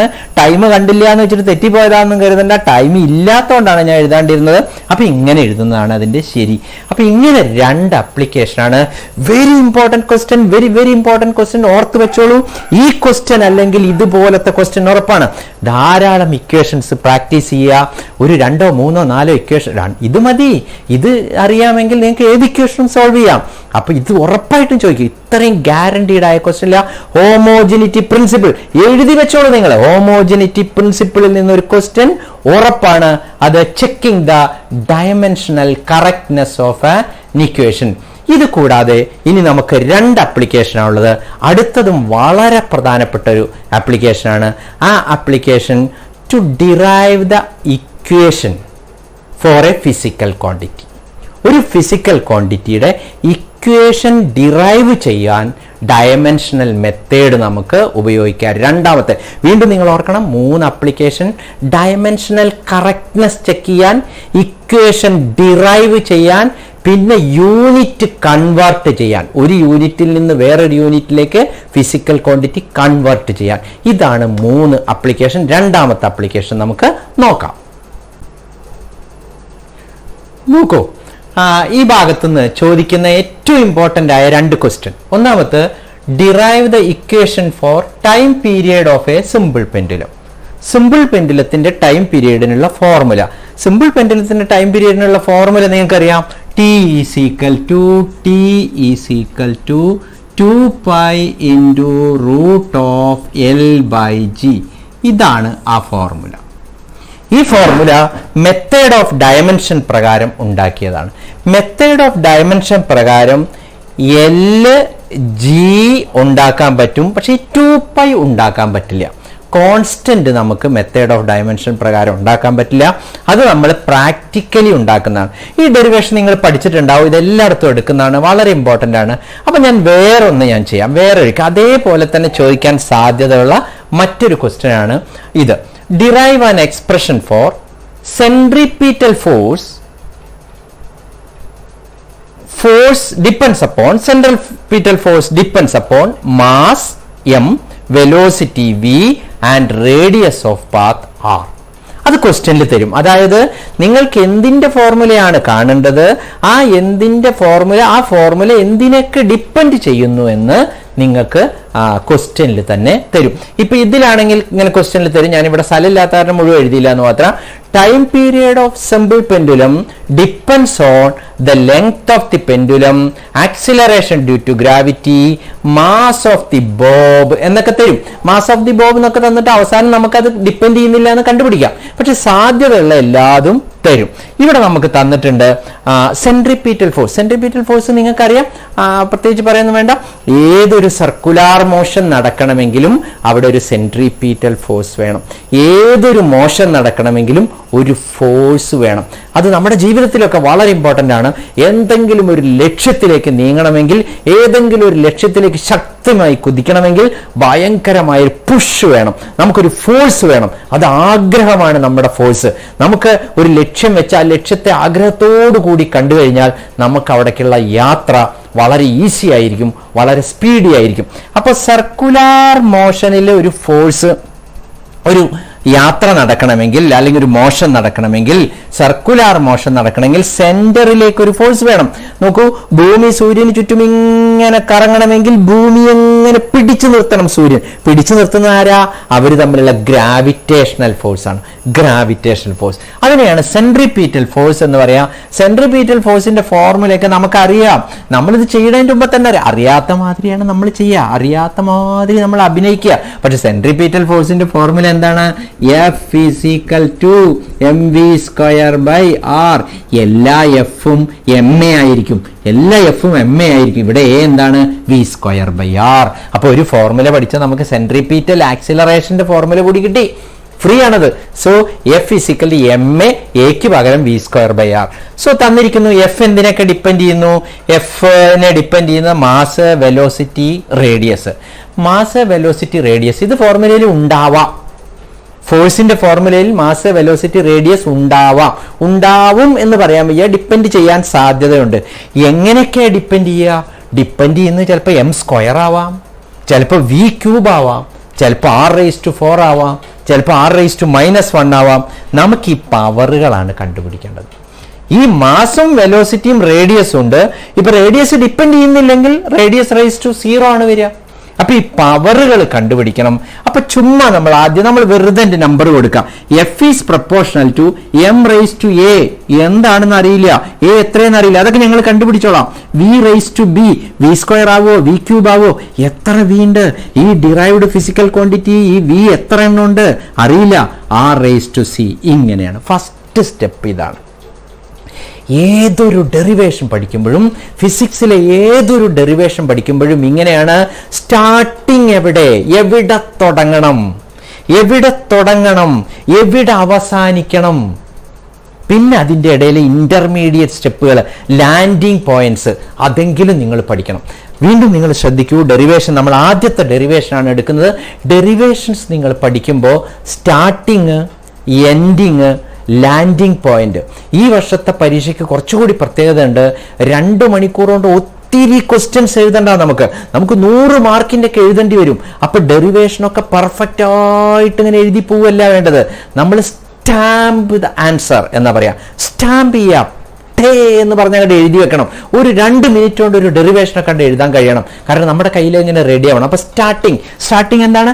m⁻a, v⁻b, r⁻c. ഇത് ഇങ്ങനെ തന്നെ എം വി രാഘവൻ എന്ന് പറഞ്ഞ ഒരു രാഷ്ട്രീയ നേതാവ് ഉണ്ടായിരുന്നു, അത് ഓർത്താൽ മതി.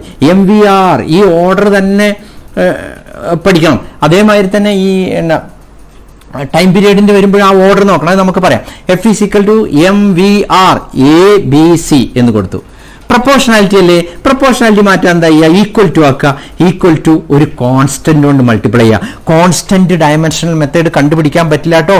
ഡയമെൻഷണൽ മെത്തേഡിന്റെ ഒരു ലിമിറ്റേഷൻ ആണ്, ഡയമെൻഷണൽ മെത്തേഡിൽ കോൺസ്റ്റന്റുകൾ കണ്ടുപിടിക്കാൻ പറ്റില്ല. പ്രത്യേകിച്ച് ഡയമെൻഷൻ ഇല്ലാത്ത കോൺസ്റ്റന്റ് കണ്ടുപിടിക്കാൻ പറ്റില്ല. Dimensionless constants cannot be evaluated by method of dimensions. Limitation നമുക്ക് പിന്നെ പറയാം. അപ്പൊ കെ അത് പിന്നെ പ്രാക്ടിക്കൽ മെത്തേഡിൽ കണ്ടുപിടിക്കണം. k into m⁻a, v⁻b, r⁻c. Method of dimensions എന്ന് പറഞ്ഞിട്ടുണ്ട്. ഡയമെൻഷണൽ മെത്തേഡ് കണ്ടുപിടിക്കണം. അപ്പൊ എന്ത് ചെയ്യുക? ലെഫ്റ്റിലും റൈറ്റിലും എല്ലാ ടേമുകൾക്കും ഡയമെൻഷൻ അങ്ങോട്ട് സബ്സ്റ്റിറ്റ്യൂട്ട് ചെയ്യാം. ഡയമെൻഷണൽ മെത്തേഡ് ആണല്ലോ നമ്മളോട് കണ്ടുപിടിക്കാൻ പറഞ്ഞിരിക്കുന്നത്. ഡയമെൻഷൻ ഫോഴ്സിന്റെ ഡയമെൻഷൻ അതൊന്നും ഇനി പറയണ്ട സാർ. ഫോഴ്സിന്റെ ഡയമെൻഷൻ ഒക്കെ ഞങ്ങൾക്ക് അറിയാം. MLT-2 കെ കോൺസ്റ്റന്റ് അല്ലേ സാർ? മൂപ്പർക്ക് ഡയമെൻഷൻ ഇല്ലാലോ. ശരി, വിട്ടേക്കു. എമ്മിന്റെ ഡയമെൻഷൻ എന്താ? മാസിന്റെ ഡയമെൻഷൻ എം തന്നെ, m⁻⁴. വെലോസിറ്റിയുടെ ഡയമെൻഷൻ എന്താ? LT-1 raised-b. വിക്ക് പകരം LT-1b. റേഡിയസിന്റെ റേഡിയസ് നീളമല്ലേ, നീളത്തിന്റെ ഡയമെൻഷൻ എന്താ? L⁻c. സബ്സ്റ്റിറ്റ്യൂട്ട് ചെയ്തു. ഒന്ന് റീഅറേഞ്ച് ചെയ്യുക, എന്നാലും ഭംഗിയാക്കി എഴുതാം. MLT-2 അതേപടി എഴുതി. എം ആകെ ഒന്നല്ലേ ഉള്ളൂ, MA മാത്രമേ ഉള്ളൂ കേട്ടോ. ശരി, m⁻a. L⁻b ഉണ്ട്, L⁻c ഉണ്ട്. L⁻b, L⁻c, L⁻b+c കൂട്ടി എഴുതി.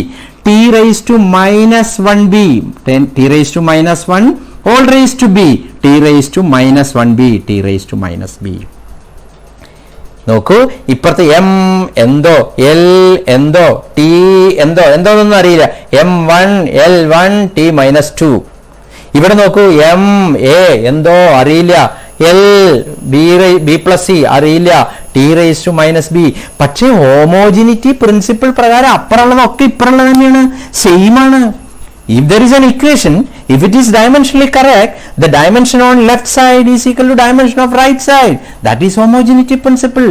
Applying homogeneity principle or comparing powers on both sides. രണ്ട് സൈഡിലും പവർ കമ്പയർ ചെയ്യുക. നോക്കൂ, ഇവിടെ m⁻a, ഇവിടെ m⁻1, m⁻a, m⁻1, m⁻a, m⁻1. a is equal to 1 ആണ് സാർ. കിട്ടി. a കിട്ടി, a 1 ആണ്. ഇവിടെ നോക്കൂ, T⁻−b, T⁻−2, T⁻−b, T⁻−2, -b, b 2 ആണ് സാർ. b 2 ആണ്. ദാ -b ആണെങ്കിൽ b എന്താണ്? 2 ആണ്. ബിയും കിട്ടി, എയും കിട്ടി. B+c, L⁻b+c, L⁻1, L⁻b+c, L⁻1, B+c 1, B+c 1, B+c1. b നമുക്കറിയാം 2 ആണ്. അപ്പൊ c is equal to b 1 - b 1 - b 1 - 2 1 - 2 എന്താണ്? -1. c is equal to -1.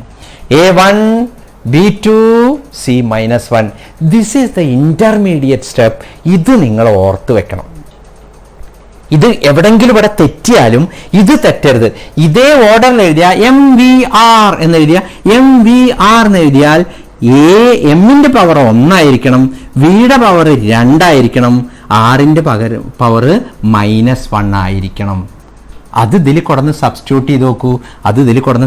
ചെയ്താൽ m⁻1 v⁻2 r⁻−1. അങ്ങനെ നമ്മൾ എഴുതില്ല. r⁻−1 ഇങ്ങോട്ട് താഴേക്ക് കൊണ്ടുവരും. f is equal to mv², divided by r. നോക്കൂ, സെൻട്രിപീറ്റൽ ഫോഴ്സിന്റെ ഫോർമുല അറിയുന്ന ഒരാൾക്ക് m⁻a എന്ന് കൊടുത്താൽ എന്ത് കിട്ടണം? m⁻1. a എന്ത് കിട്ടണം? 1 കിട്ടണം. b എന്ത് കിട്ടണം? 2 കിട്ടണം. r ന്റെ പവർ എത്ര കിട്ടണം? r താഴെ 1 ആണെങ്കിൽ എന്ത് വരണം? -1. സോ വളരെ സിമ്പിൾ. എന്താണ് കിട്ടേണ്ടതെന്ന് നിങ്ങൾക്കറിയാം. അപ്പൊ ഇതെന്തെങ്കിലും ഒരു കുഴപ്പം പറ്റിയാലും a ശരിയല്ലേ, b ശരിയല്ലേ, c ശരിയല്ലേ എന്ന് നോക്കണം. എയും ബിയും സിയും ശരി കിട്ടുക തന്നെ വേണം. ഇനി നോക്കൂ, അങ്ങനെയാണെങ്കിൽ ഇപ്പൊ ഇത് നമുക്ക് t is equal to k into proportionality m⁻a, l⁻b, g⁻c. Simple പെൻഡുലത്തിന്റെ ക്വസ്റ്റ്യനില് the period of a simple pendulum depends upon mass, length and acceleration due to gravity. എത്ര പവറാണ് എന്താണെന്ന് അറിയില്ല. അത് നമ്മൾ ചുമ്മാ m⁻a, l⁻b, g⁻c എന്ന് കൊടുത്തു. ഇനി എന്താ ഡെറിവേഷൻ? എന്താണ്? a b c കണ്ടുപിടിക്കൽ മാത്രമേ ഉള്ളൂ. a b c കണ്ടുപിടിക്കുന്നതിന് മുമ്പ് തന്നെ നമുക്കത് അറിയാം. നമുക്ക് കിട്ടേണ്ടതല്ലേ 2π × L/g അല്ലേ? 2π × L/g. ഇതാണ് സിമ്പിൾ പെൻഡുലത്തിന്റെ പീരിയഡിന്റെ ഫോർമുല. എല്ലാ പീരിയഡുകളുടെ ഫോർമുലയും 2π √ 2 pi into root of m by k, 2 into root of r by g എന്നൊക്കെ പറഞ്ഞ് പല പീരീഡ് നമ്മൾ ഈ വർഷം പഠിച്ചില്ലേ. ഈ വർഷം പഠിച്ച എല്ലാ time പീരീഡുകളും 2 pi into root of അതുമായി ബന്ധം. സിമ്പിൾ പെൻഡുലം ആണെങ്കിൽ നീളവും gravitation acceleration due to gravity. Spring ആണെങ്കിലോ 2 pi into root of m by k ആണ് ഇവിടെ വരിക. അപ്പൊ അത് അങ്ങനെ വരുള്ളൂ. അപ്പൊ ഇത് വരുമ്പോ അപ്പൊ ഇവിടെ എന്തായിരിക്കും വരേണ്ടത്? t is equal to k. നമുക്ക് കണ്ടുപിടിക്കാൻ പറ്റില്ല, അത് പ്രാക്ടിക്കലായി കണ്ടുപിടിച്ചപ്പോ എന്താ കിട്ടിയത്? 2 pi ആണ്. m റേസ് ടു a, ഈ ഇക്വേഷനിൽ m കിട്ടാൻ പാടില്ല, ഇക്വേഷനിൽ m വരാൻ പാടില്ല. അപ്പൊ m എന്തായിരിക്കും? m raise to 0. l കിട്ടണം. അപ്പൊ l റേസ് ടു ഉണ്ട്.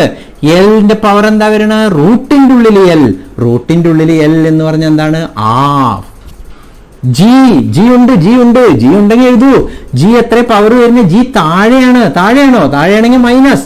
എത്ര പവർ? റൂട്ടിന്റെ ഉള്ളിലാണ്. മൈനസ് റൂട്ടിന്റെ ഉള്ളിലാണെങ്കിൽ അര. അപ്പൊ ഈ ഡെറിവേഷൻ ചെയ്യുമ്പോൾ എ എന്ത് കിട്ടണം? 0. ബി എന്ത് കിട്ടണം? ഹാഫ്. സി എന്ത് കിട്ടണം? Minus half. ഈ ഓർഡറിൽ എഴുതണം കേട്ടോ. MLG എന്ന് എഴുതുമ്പോൾ 0 ഹാഫ് മൈനസ് ഹാഫ്. അതേമാതിരി ഇവിടെ MVR അത് അങ്ങനെ തന്നെ എഴുതുക, തെറ്റിച്ചെഴുതരുത്. അതാണ് സ്റ്റാമ്പിംഗ് ദ ആൻസർ എന്ന് പറയുന്നത്. ഇതിങ്ങോട്ട് കിട്ടിക്കഴിഞ്ഞാൽ MLG എന്ന് എഴുതുക. ABC സോൾവ് ചെയ്ത് കിട്ടിയില്ലെങ്കിലും നമുക്ക് കൃത്യമായിട്ട് അറിയാം. അപ്പൊ വളരെ സിമ്പിൾ ആണത്. ഈ ഡെറിവേഷൻ കാണാപ്പാഠം സ്റ്റാമ്പ് ചെയ്ത് പഠിക്കാൻ എങ്ങനെയാണ്? ഡെറിവേഷൻസ് പഠിക്കാൻ എന്താ ചെയ്യുക? അതൊരു കഥ പോലെ പറയാം. സെൻട്രിപീറ്റൽ ഫോഴ്സ് ഡിപ്പെൻഡ് ചെയ്യുന്നത് MVR ആണ്. MVR. അപ്പൊ m raise to a, v raise to b, r raise to c. Method of dimension apply ചെയ്ത് എക്ക് പകരം 1, വിയുടെ പവറായ ബിക്ക് പകരം 2, ബി 2, ആറിന്റെ പവറായ സിക്ക് പകരം -1 കിട്ടുക. അത് സബ്സ്റ്റിറ്റ്യൂട്ട് ചെയ്താൽ എന്തായി? ആൻസറായി. അപ്പൊ ഒരു ഡെറിവേഷൻ മുഴുവൻ ഒരു കഥ പോലെ പറഞ്ഞു പഠിക്കണം, ഒരു സംഭവം പോലെ. ഡെറിവേഷൻസ് ആണ് ഫിസിക്സിലെ കുട്ടികൾക്ക് ഏറ്റവും വലിയ കുഴപ്പം. ഡെറിവേഷനിലാണ് മാർക്ക് പോകുന്നത്. ഡെറിവേഷൻ ഇങ്ങനെ പഠിച്ചു നോക്കൂ. സ്റ്റാർട്ടിങ് നിങ്ങൾ പറഞ്ഞു പഠിക്കുക. അപ്പോൾ നിങ്ങൾ എപ്പോഴും എവിടെ എന്ത് റിവൈസ് ചെയ്യുമ്പോഴൊക്കെ ആ ഡെറിവേഷൻ എങ്ങനെ, മെത്തേഡ് ഓഫ് ഡയമെൻഷൻ പ്രകാരം എങ്ങനെ mv²/r ഡിറൈവ് ചെയ്യുക? k into m raised to a, v raised to b, r raised to c. mന്റെ പവർ 1, vയുടെ പവർ 2, rന്റെ പവർ -1. അത് ഇത് ആർത്താൽ മതി. mv²/r ആണ് കിട്ടേണ്ടത്. പിന്നെ മെത്തേഡ് ഓഫ് ഡയമെൻഷൻ ഒക്കെ അപ്ലൈ ചെയ്തിട്ട് ഇതിൽ ചെറിയ തെറ്റ് വന്നാലും ഉത്തരത്തിൽ തെറ്റ് സംഭവിക്കില്ല. ഇതാണ് വളരെ പ്രധാനപ്പെട്ട ഒരു ആപ്ലിക്കേഷൻ. ഇനി ഒരേ ഒരു ചെറിയ ആപ്ലിക്കേഷൻ ഉള്ളൂ. To convert a physical quantity, a unit from one system to another system. നമുക്ക് അതുകൂടി ഒന്ന് നോക്കാം.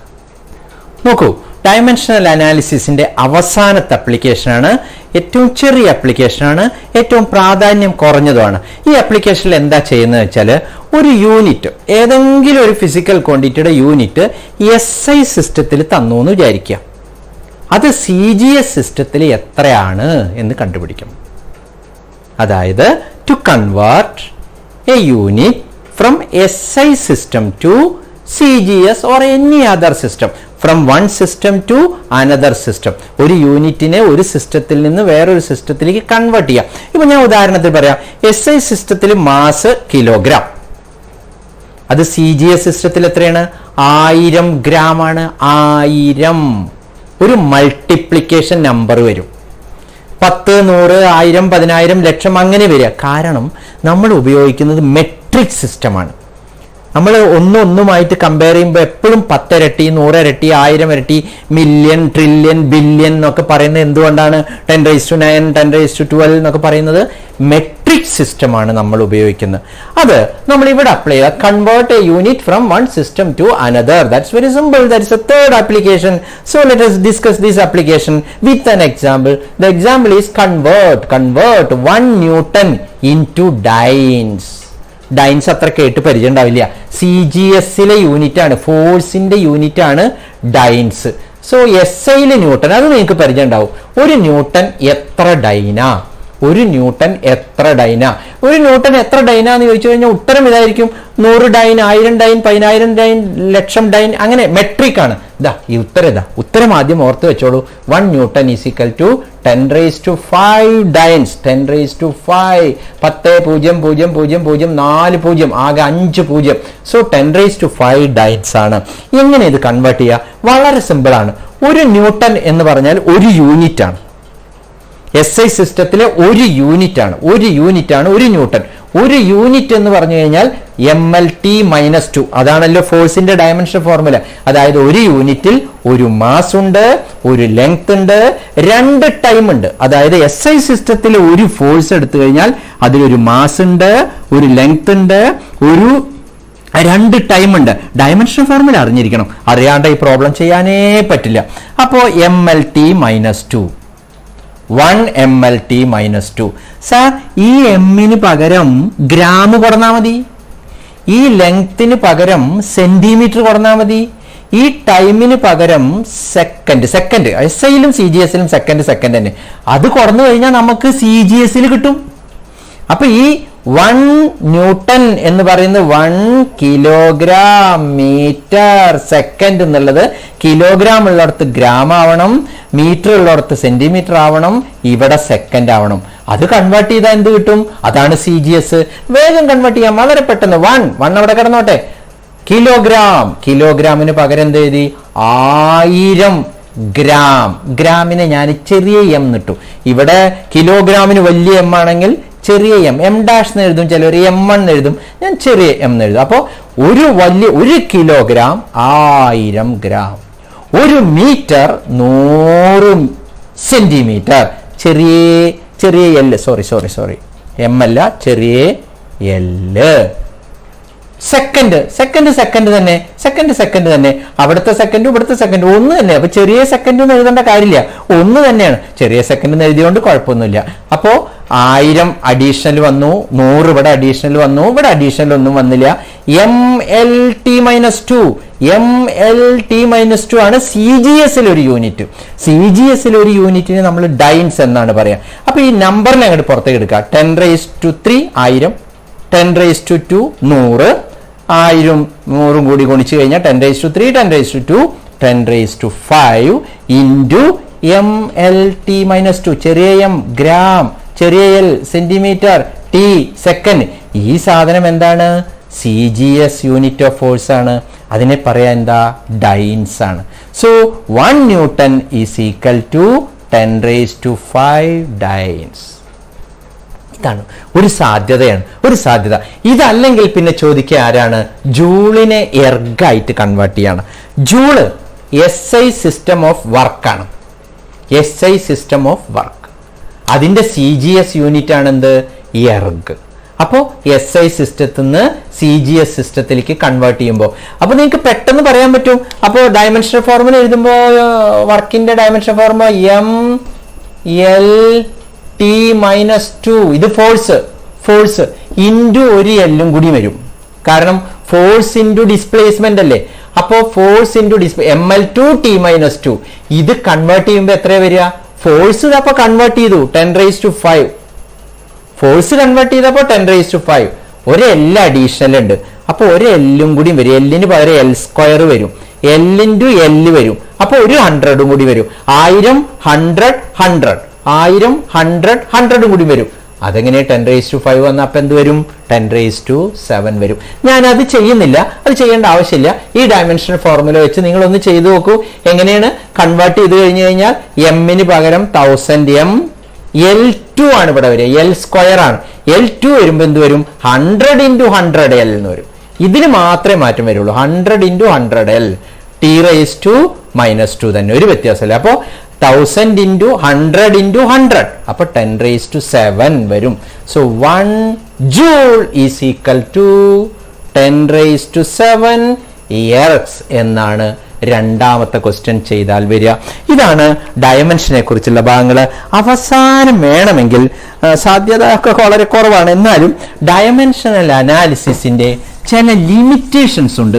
ഒരു 3 ലിമിറ്റേഷൻസ് ഒന്ന് ഓർത്തിരിക്കുക. ലിമിറ്റേഷൻ ഓർത്തിരിക്കാൻ എന്താ പ്രശ്നം? ലിമിറ്റേഷൻസ് എന്ന് പറഞ്ഞു കഴിഞ്ഞാൽ കഴിയുന്നില്ല എന്നാണ്. ഏത് ലിമിറ്റേഷൻ, ഫിസിക്സിലോ കെമിസ്ട്രിയിലോ ബയോളജിയിലോ എവിടെ ലിമിറ്റേഷൻ പഠിക്കുമ്പോഴും അത് പറയാ സാധിക്കുന്നില്ല, കനോട്ട് എന്നാണ് പറയാ. അപ്പൊ ഈ ഡയമെൻഷണൽ മെത്തേഡിന് ചില ലിമിറ്റേഷൻസ് ഉണ്ട്. ആ ലിമിറ്റേഷൻസ് ഒന്നിതാണ്, ഡയമെൻഷൻ ഇല്ലാത്ത കോൺസ്റ്റന്റുകളെ കണ്ടുപിടിക്കാൻ പറ്റില്ല. ഡയമെൻഷൻ ഇല്ലാത്ത കോൺസ്റ്റന്റുകളെ കണ്ടുപിടിക്കാൻ പറ്റില്ല. അപ്പൊ 2π × √(l/g) 2π കണ്ടുപിടിക്കാൻ പറ്റിയില്ല. ഡയമെൻഷണൽ മെത്തേഡില് ഡയമെൻഷൻ ഇല്ലാത്ത ഡയമെൻഷൻലെസ് കോൺസ്റ്റന്റിനെ കണ്ടുപിടിക്കാൻ പറ്റില്ല. രണ്ടോ അതിലധികമോ ടേം ഉണ്ടെങ്കിൽ അവിടെ ഡയമെൻഷൻ മെത്തേഡിൽ ആ ഫോർമുല ഉണ്ടാക്കാൻ പറ്റില്ല. കാരണം അപ്പുറത്തും ഇപ്പുറത്തും കമ്പയർ ചെയ്യുമ്പോൾ S=UT പറ്റും +12t², അവിടെ ഡയമെൻഷണൽ മെത്തേഡിൽ കണ്ടുപിടിക്കാൻ പറ്റും. അപ്പോൾ രണ്ടോ അതിലധികമോ ടേം ഉണ്ടെങ്കിൽ കണ്ടുപിടിക്കാൻ പറ്റില്ല. ഈ 2 ടേം ഇല്ല, ഒരു ടേം തന്നെ ഉള്ളൂ, പക്ഷെ ആ ടേമിൽ 3-ലധികം ക്വാണ്ടിറ്റി ഉണ്ട് എന്ന് വിചാരിക്കുക. ഇപ്പൊ 3 ക്വാണ്ടിറ്റി, ഇപ്പൊ നോക്കൂ, നമ്മള് പറഞ്ഞില്ലേ F=mVr, m⁻A, v⁻B, r⁻C constant എന്നൊക്കെ എഴുതിയില്ലേ. ഈ 3 എണ്ണത്തിന് പകരം ഒന്നും കൂടി വന്നു വിചാരിക്കാം, പറ്റില്ല, അപ്ലൈ ചെയ്യാൻ പറ്റില്ല, അതും പറ്റില്ല. സോ ഡയമെൻഷണൽ മെത്തേഡിന്റെ ലിമിറ്റേഷൻ ഇതൊക്കെയാണ്. ഡയമെൻഷൻ ഇല്ലാത്ത കോൺസ്റ്റന്റുകളെ കണ്ടുപിടിക്കാൻ പറ്റില്ല. പ്ലസും മൈനസും ഒക്കെ ഉള്ള ഒന്നിലധികം ടേം ഉണ്ടെങ്കിൽ അവിടെ പറ്റില്ല. ഒരു ടേമിൽ തന്നെ 3 ആൾക്കാർ 3 ഫിസിക്കൽ ക്വാണ്ടിറ്റീസ് ഉണ്ടെങ്കിൽ അതും പറ്റില്ല. പിന്നെ ലോഗരിതത്തിന് അപ്ലൈ ചെയ്യാൻ പറ്റില്ല, എക്സ്പോണൻഷ്യൽ കോൺസ്റ്റന്റിൽ പറ്റില്ല, ആംഗിളിൽ പറ്റില്ല. അത് വളരെ ഇമ്പോർട്ടൻ്റ് ആണ് എൻട്രൻസിൽ. അതായത് ആംഗിൾ, അതിന് ഡയമെൻഷൻ ഇല്ല. എക്സ്പോണൻഷ്യൽ e⁻ടു എന്നൊക്കെ കണ്ടില്ലേ, അതേമാതിരി log e⁻x എന്നൊക്കെ നിങ്ങൾ കണ്ടിട്ടുണ്ടാവും, e⁻x log x. സോ ഇതിലൊന്നും ഡയമെൻഷണൽ മെത്തേഡ് അപ്ലൈ ചെയ്യാൻ പറ്റില്ല. അപ്പോൾ ഒരു 2-3 ലിമിറ്റേഷനും കൂടി ഒന്ന് ഓർത്ത് വെച്ചോളൂ. What are the limitations of dimensional analysis? So ഇതാണ് നമ്മുടെ രണ്ടാമത്തെ ചാപ്റ്റർ നമ്മളിവിടെ തീർക്കുകയാണ്. വീഡിയോ ഒരല്പം ലെങ്തി ആയി പോയി, കാരണം ഓരോന്ന് പറഞ്ഞ് എന്നാലും ഇനിയൊക്കെ എത്ര പറയാറുണ്ട്, പക്ഷെ നമുക്ക് ഒറ്റ വീഡിയോയിൽ തീർക്കണമല്ലോ. എന്തായാലും രണ്ടാമത്തെ വീഡിയോ നമ്മൾ തീർത്തിരിക്കുകയാണ്. മൂന്നാമത്തെ വീഡിയോ ഏറ്റവും പെട്ടെന്ന് motion in 1 dimension, motion in A straight line ഏറ്റവും പെട്ടെന്ന് നിങ്ങളിലേക്ക് എത്തിക്കാൻ ശ്രമിക്കും. വളരെ സന്തോഷം നിങ്ങളുമായി ഇന്ററാക്ട് ചെയ്യാൻ കഴിഞ്ഞത്, നിങ്ങളെ നേരിടാൻ കഴിഞ്ഞാൽ, നിങ്ങളുമായി സംവദിക്കാൻ കഴിഞ്ഞാൽ വലിയ സന്തോഷം. ഒന്നാമത്തെ വീഡിയോ കണ്ട ഒരുപാട് കുട്ടികൾ വിളിച്ചിരുന്നു, അവരുടെ സന്തോഷമൊക്കെ പങ്കുവച്ചു. രണ്ടാമത്തെ വീഡിയോ വേഗം അപ്ലോഡ് ചെയ്യണം എന്ന് പറഞ്ഞു, അതുകൊണ്ട് തന്നെ പെട്ടെന്ന് ഞാൻ അപ്ലോഡ് ചെയ്യാൻ ശ്രമിക്കുകയാണ്. മറ്റു കാര്യങ്ങളുമായിട്ട് എനിക്ക് കുറച്ച് തിരക്കൊക്കെ ഉണ്ടെങ്കിലും രണ്ടാമത്തെ വീഡിയോയും നമ്മൾ അപ്ലോഡ് ചെയ്യും. ചാനൽ ഷെയർ ചെയ്യണം, ചാനൽ ലൈക്ക് ചെയ്യണം, കമൻറ്റുകളൊക്കെ ഇടണം. അത് കൂടുതൽ നമുക്ക് വർക്ക് ചെയ്യാനുള്ളൊരു ഊർജം ലഭിക്കും. നിങ്ങളുടെ നല്ല സുഹൃത്തുക്കൾക്കൊക്കെ ഷെയർ ചെയ്യുക, സബ്സ്ക്രൈബ് ചെയ്യാൻ മറക്കരുത്. എന്നാലാണ് അടുത്ത വീഡിയോയുടെ നോട്ടിഫിക്കേഷൻ നേരിട്ട് നിങ്ങൾ കയ്യിലെത്തുള്ളൂ. ഇപ്പം തന്നെ ചാനൽ സബ്സ്ക്രൈബ് ചെയ്യുക. അടുത്ത വീഡിയോയുമായി ഏറ്റവും പെട്ടെന്ന് നിങ്ങളുമായി കാണാം.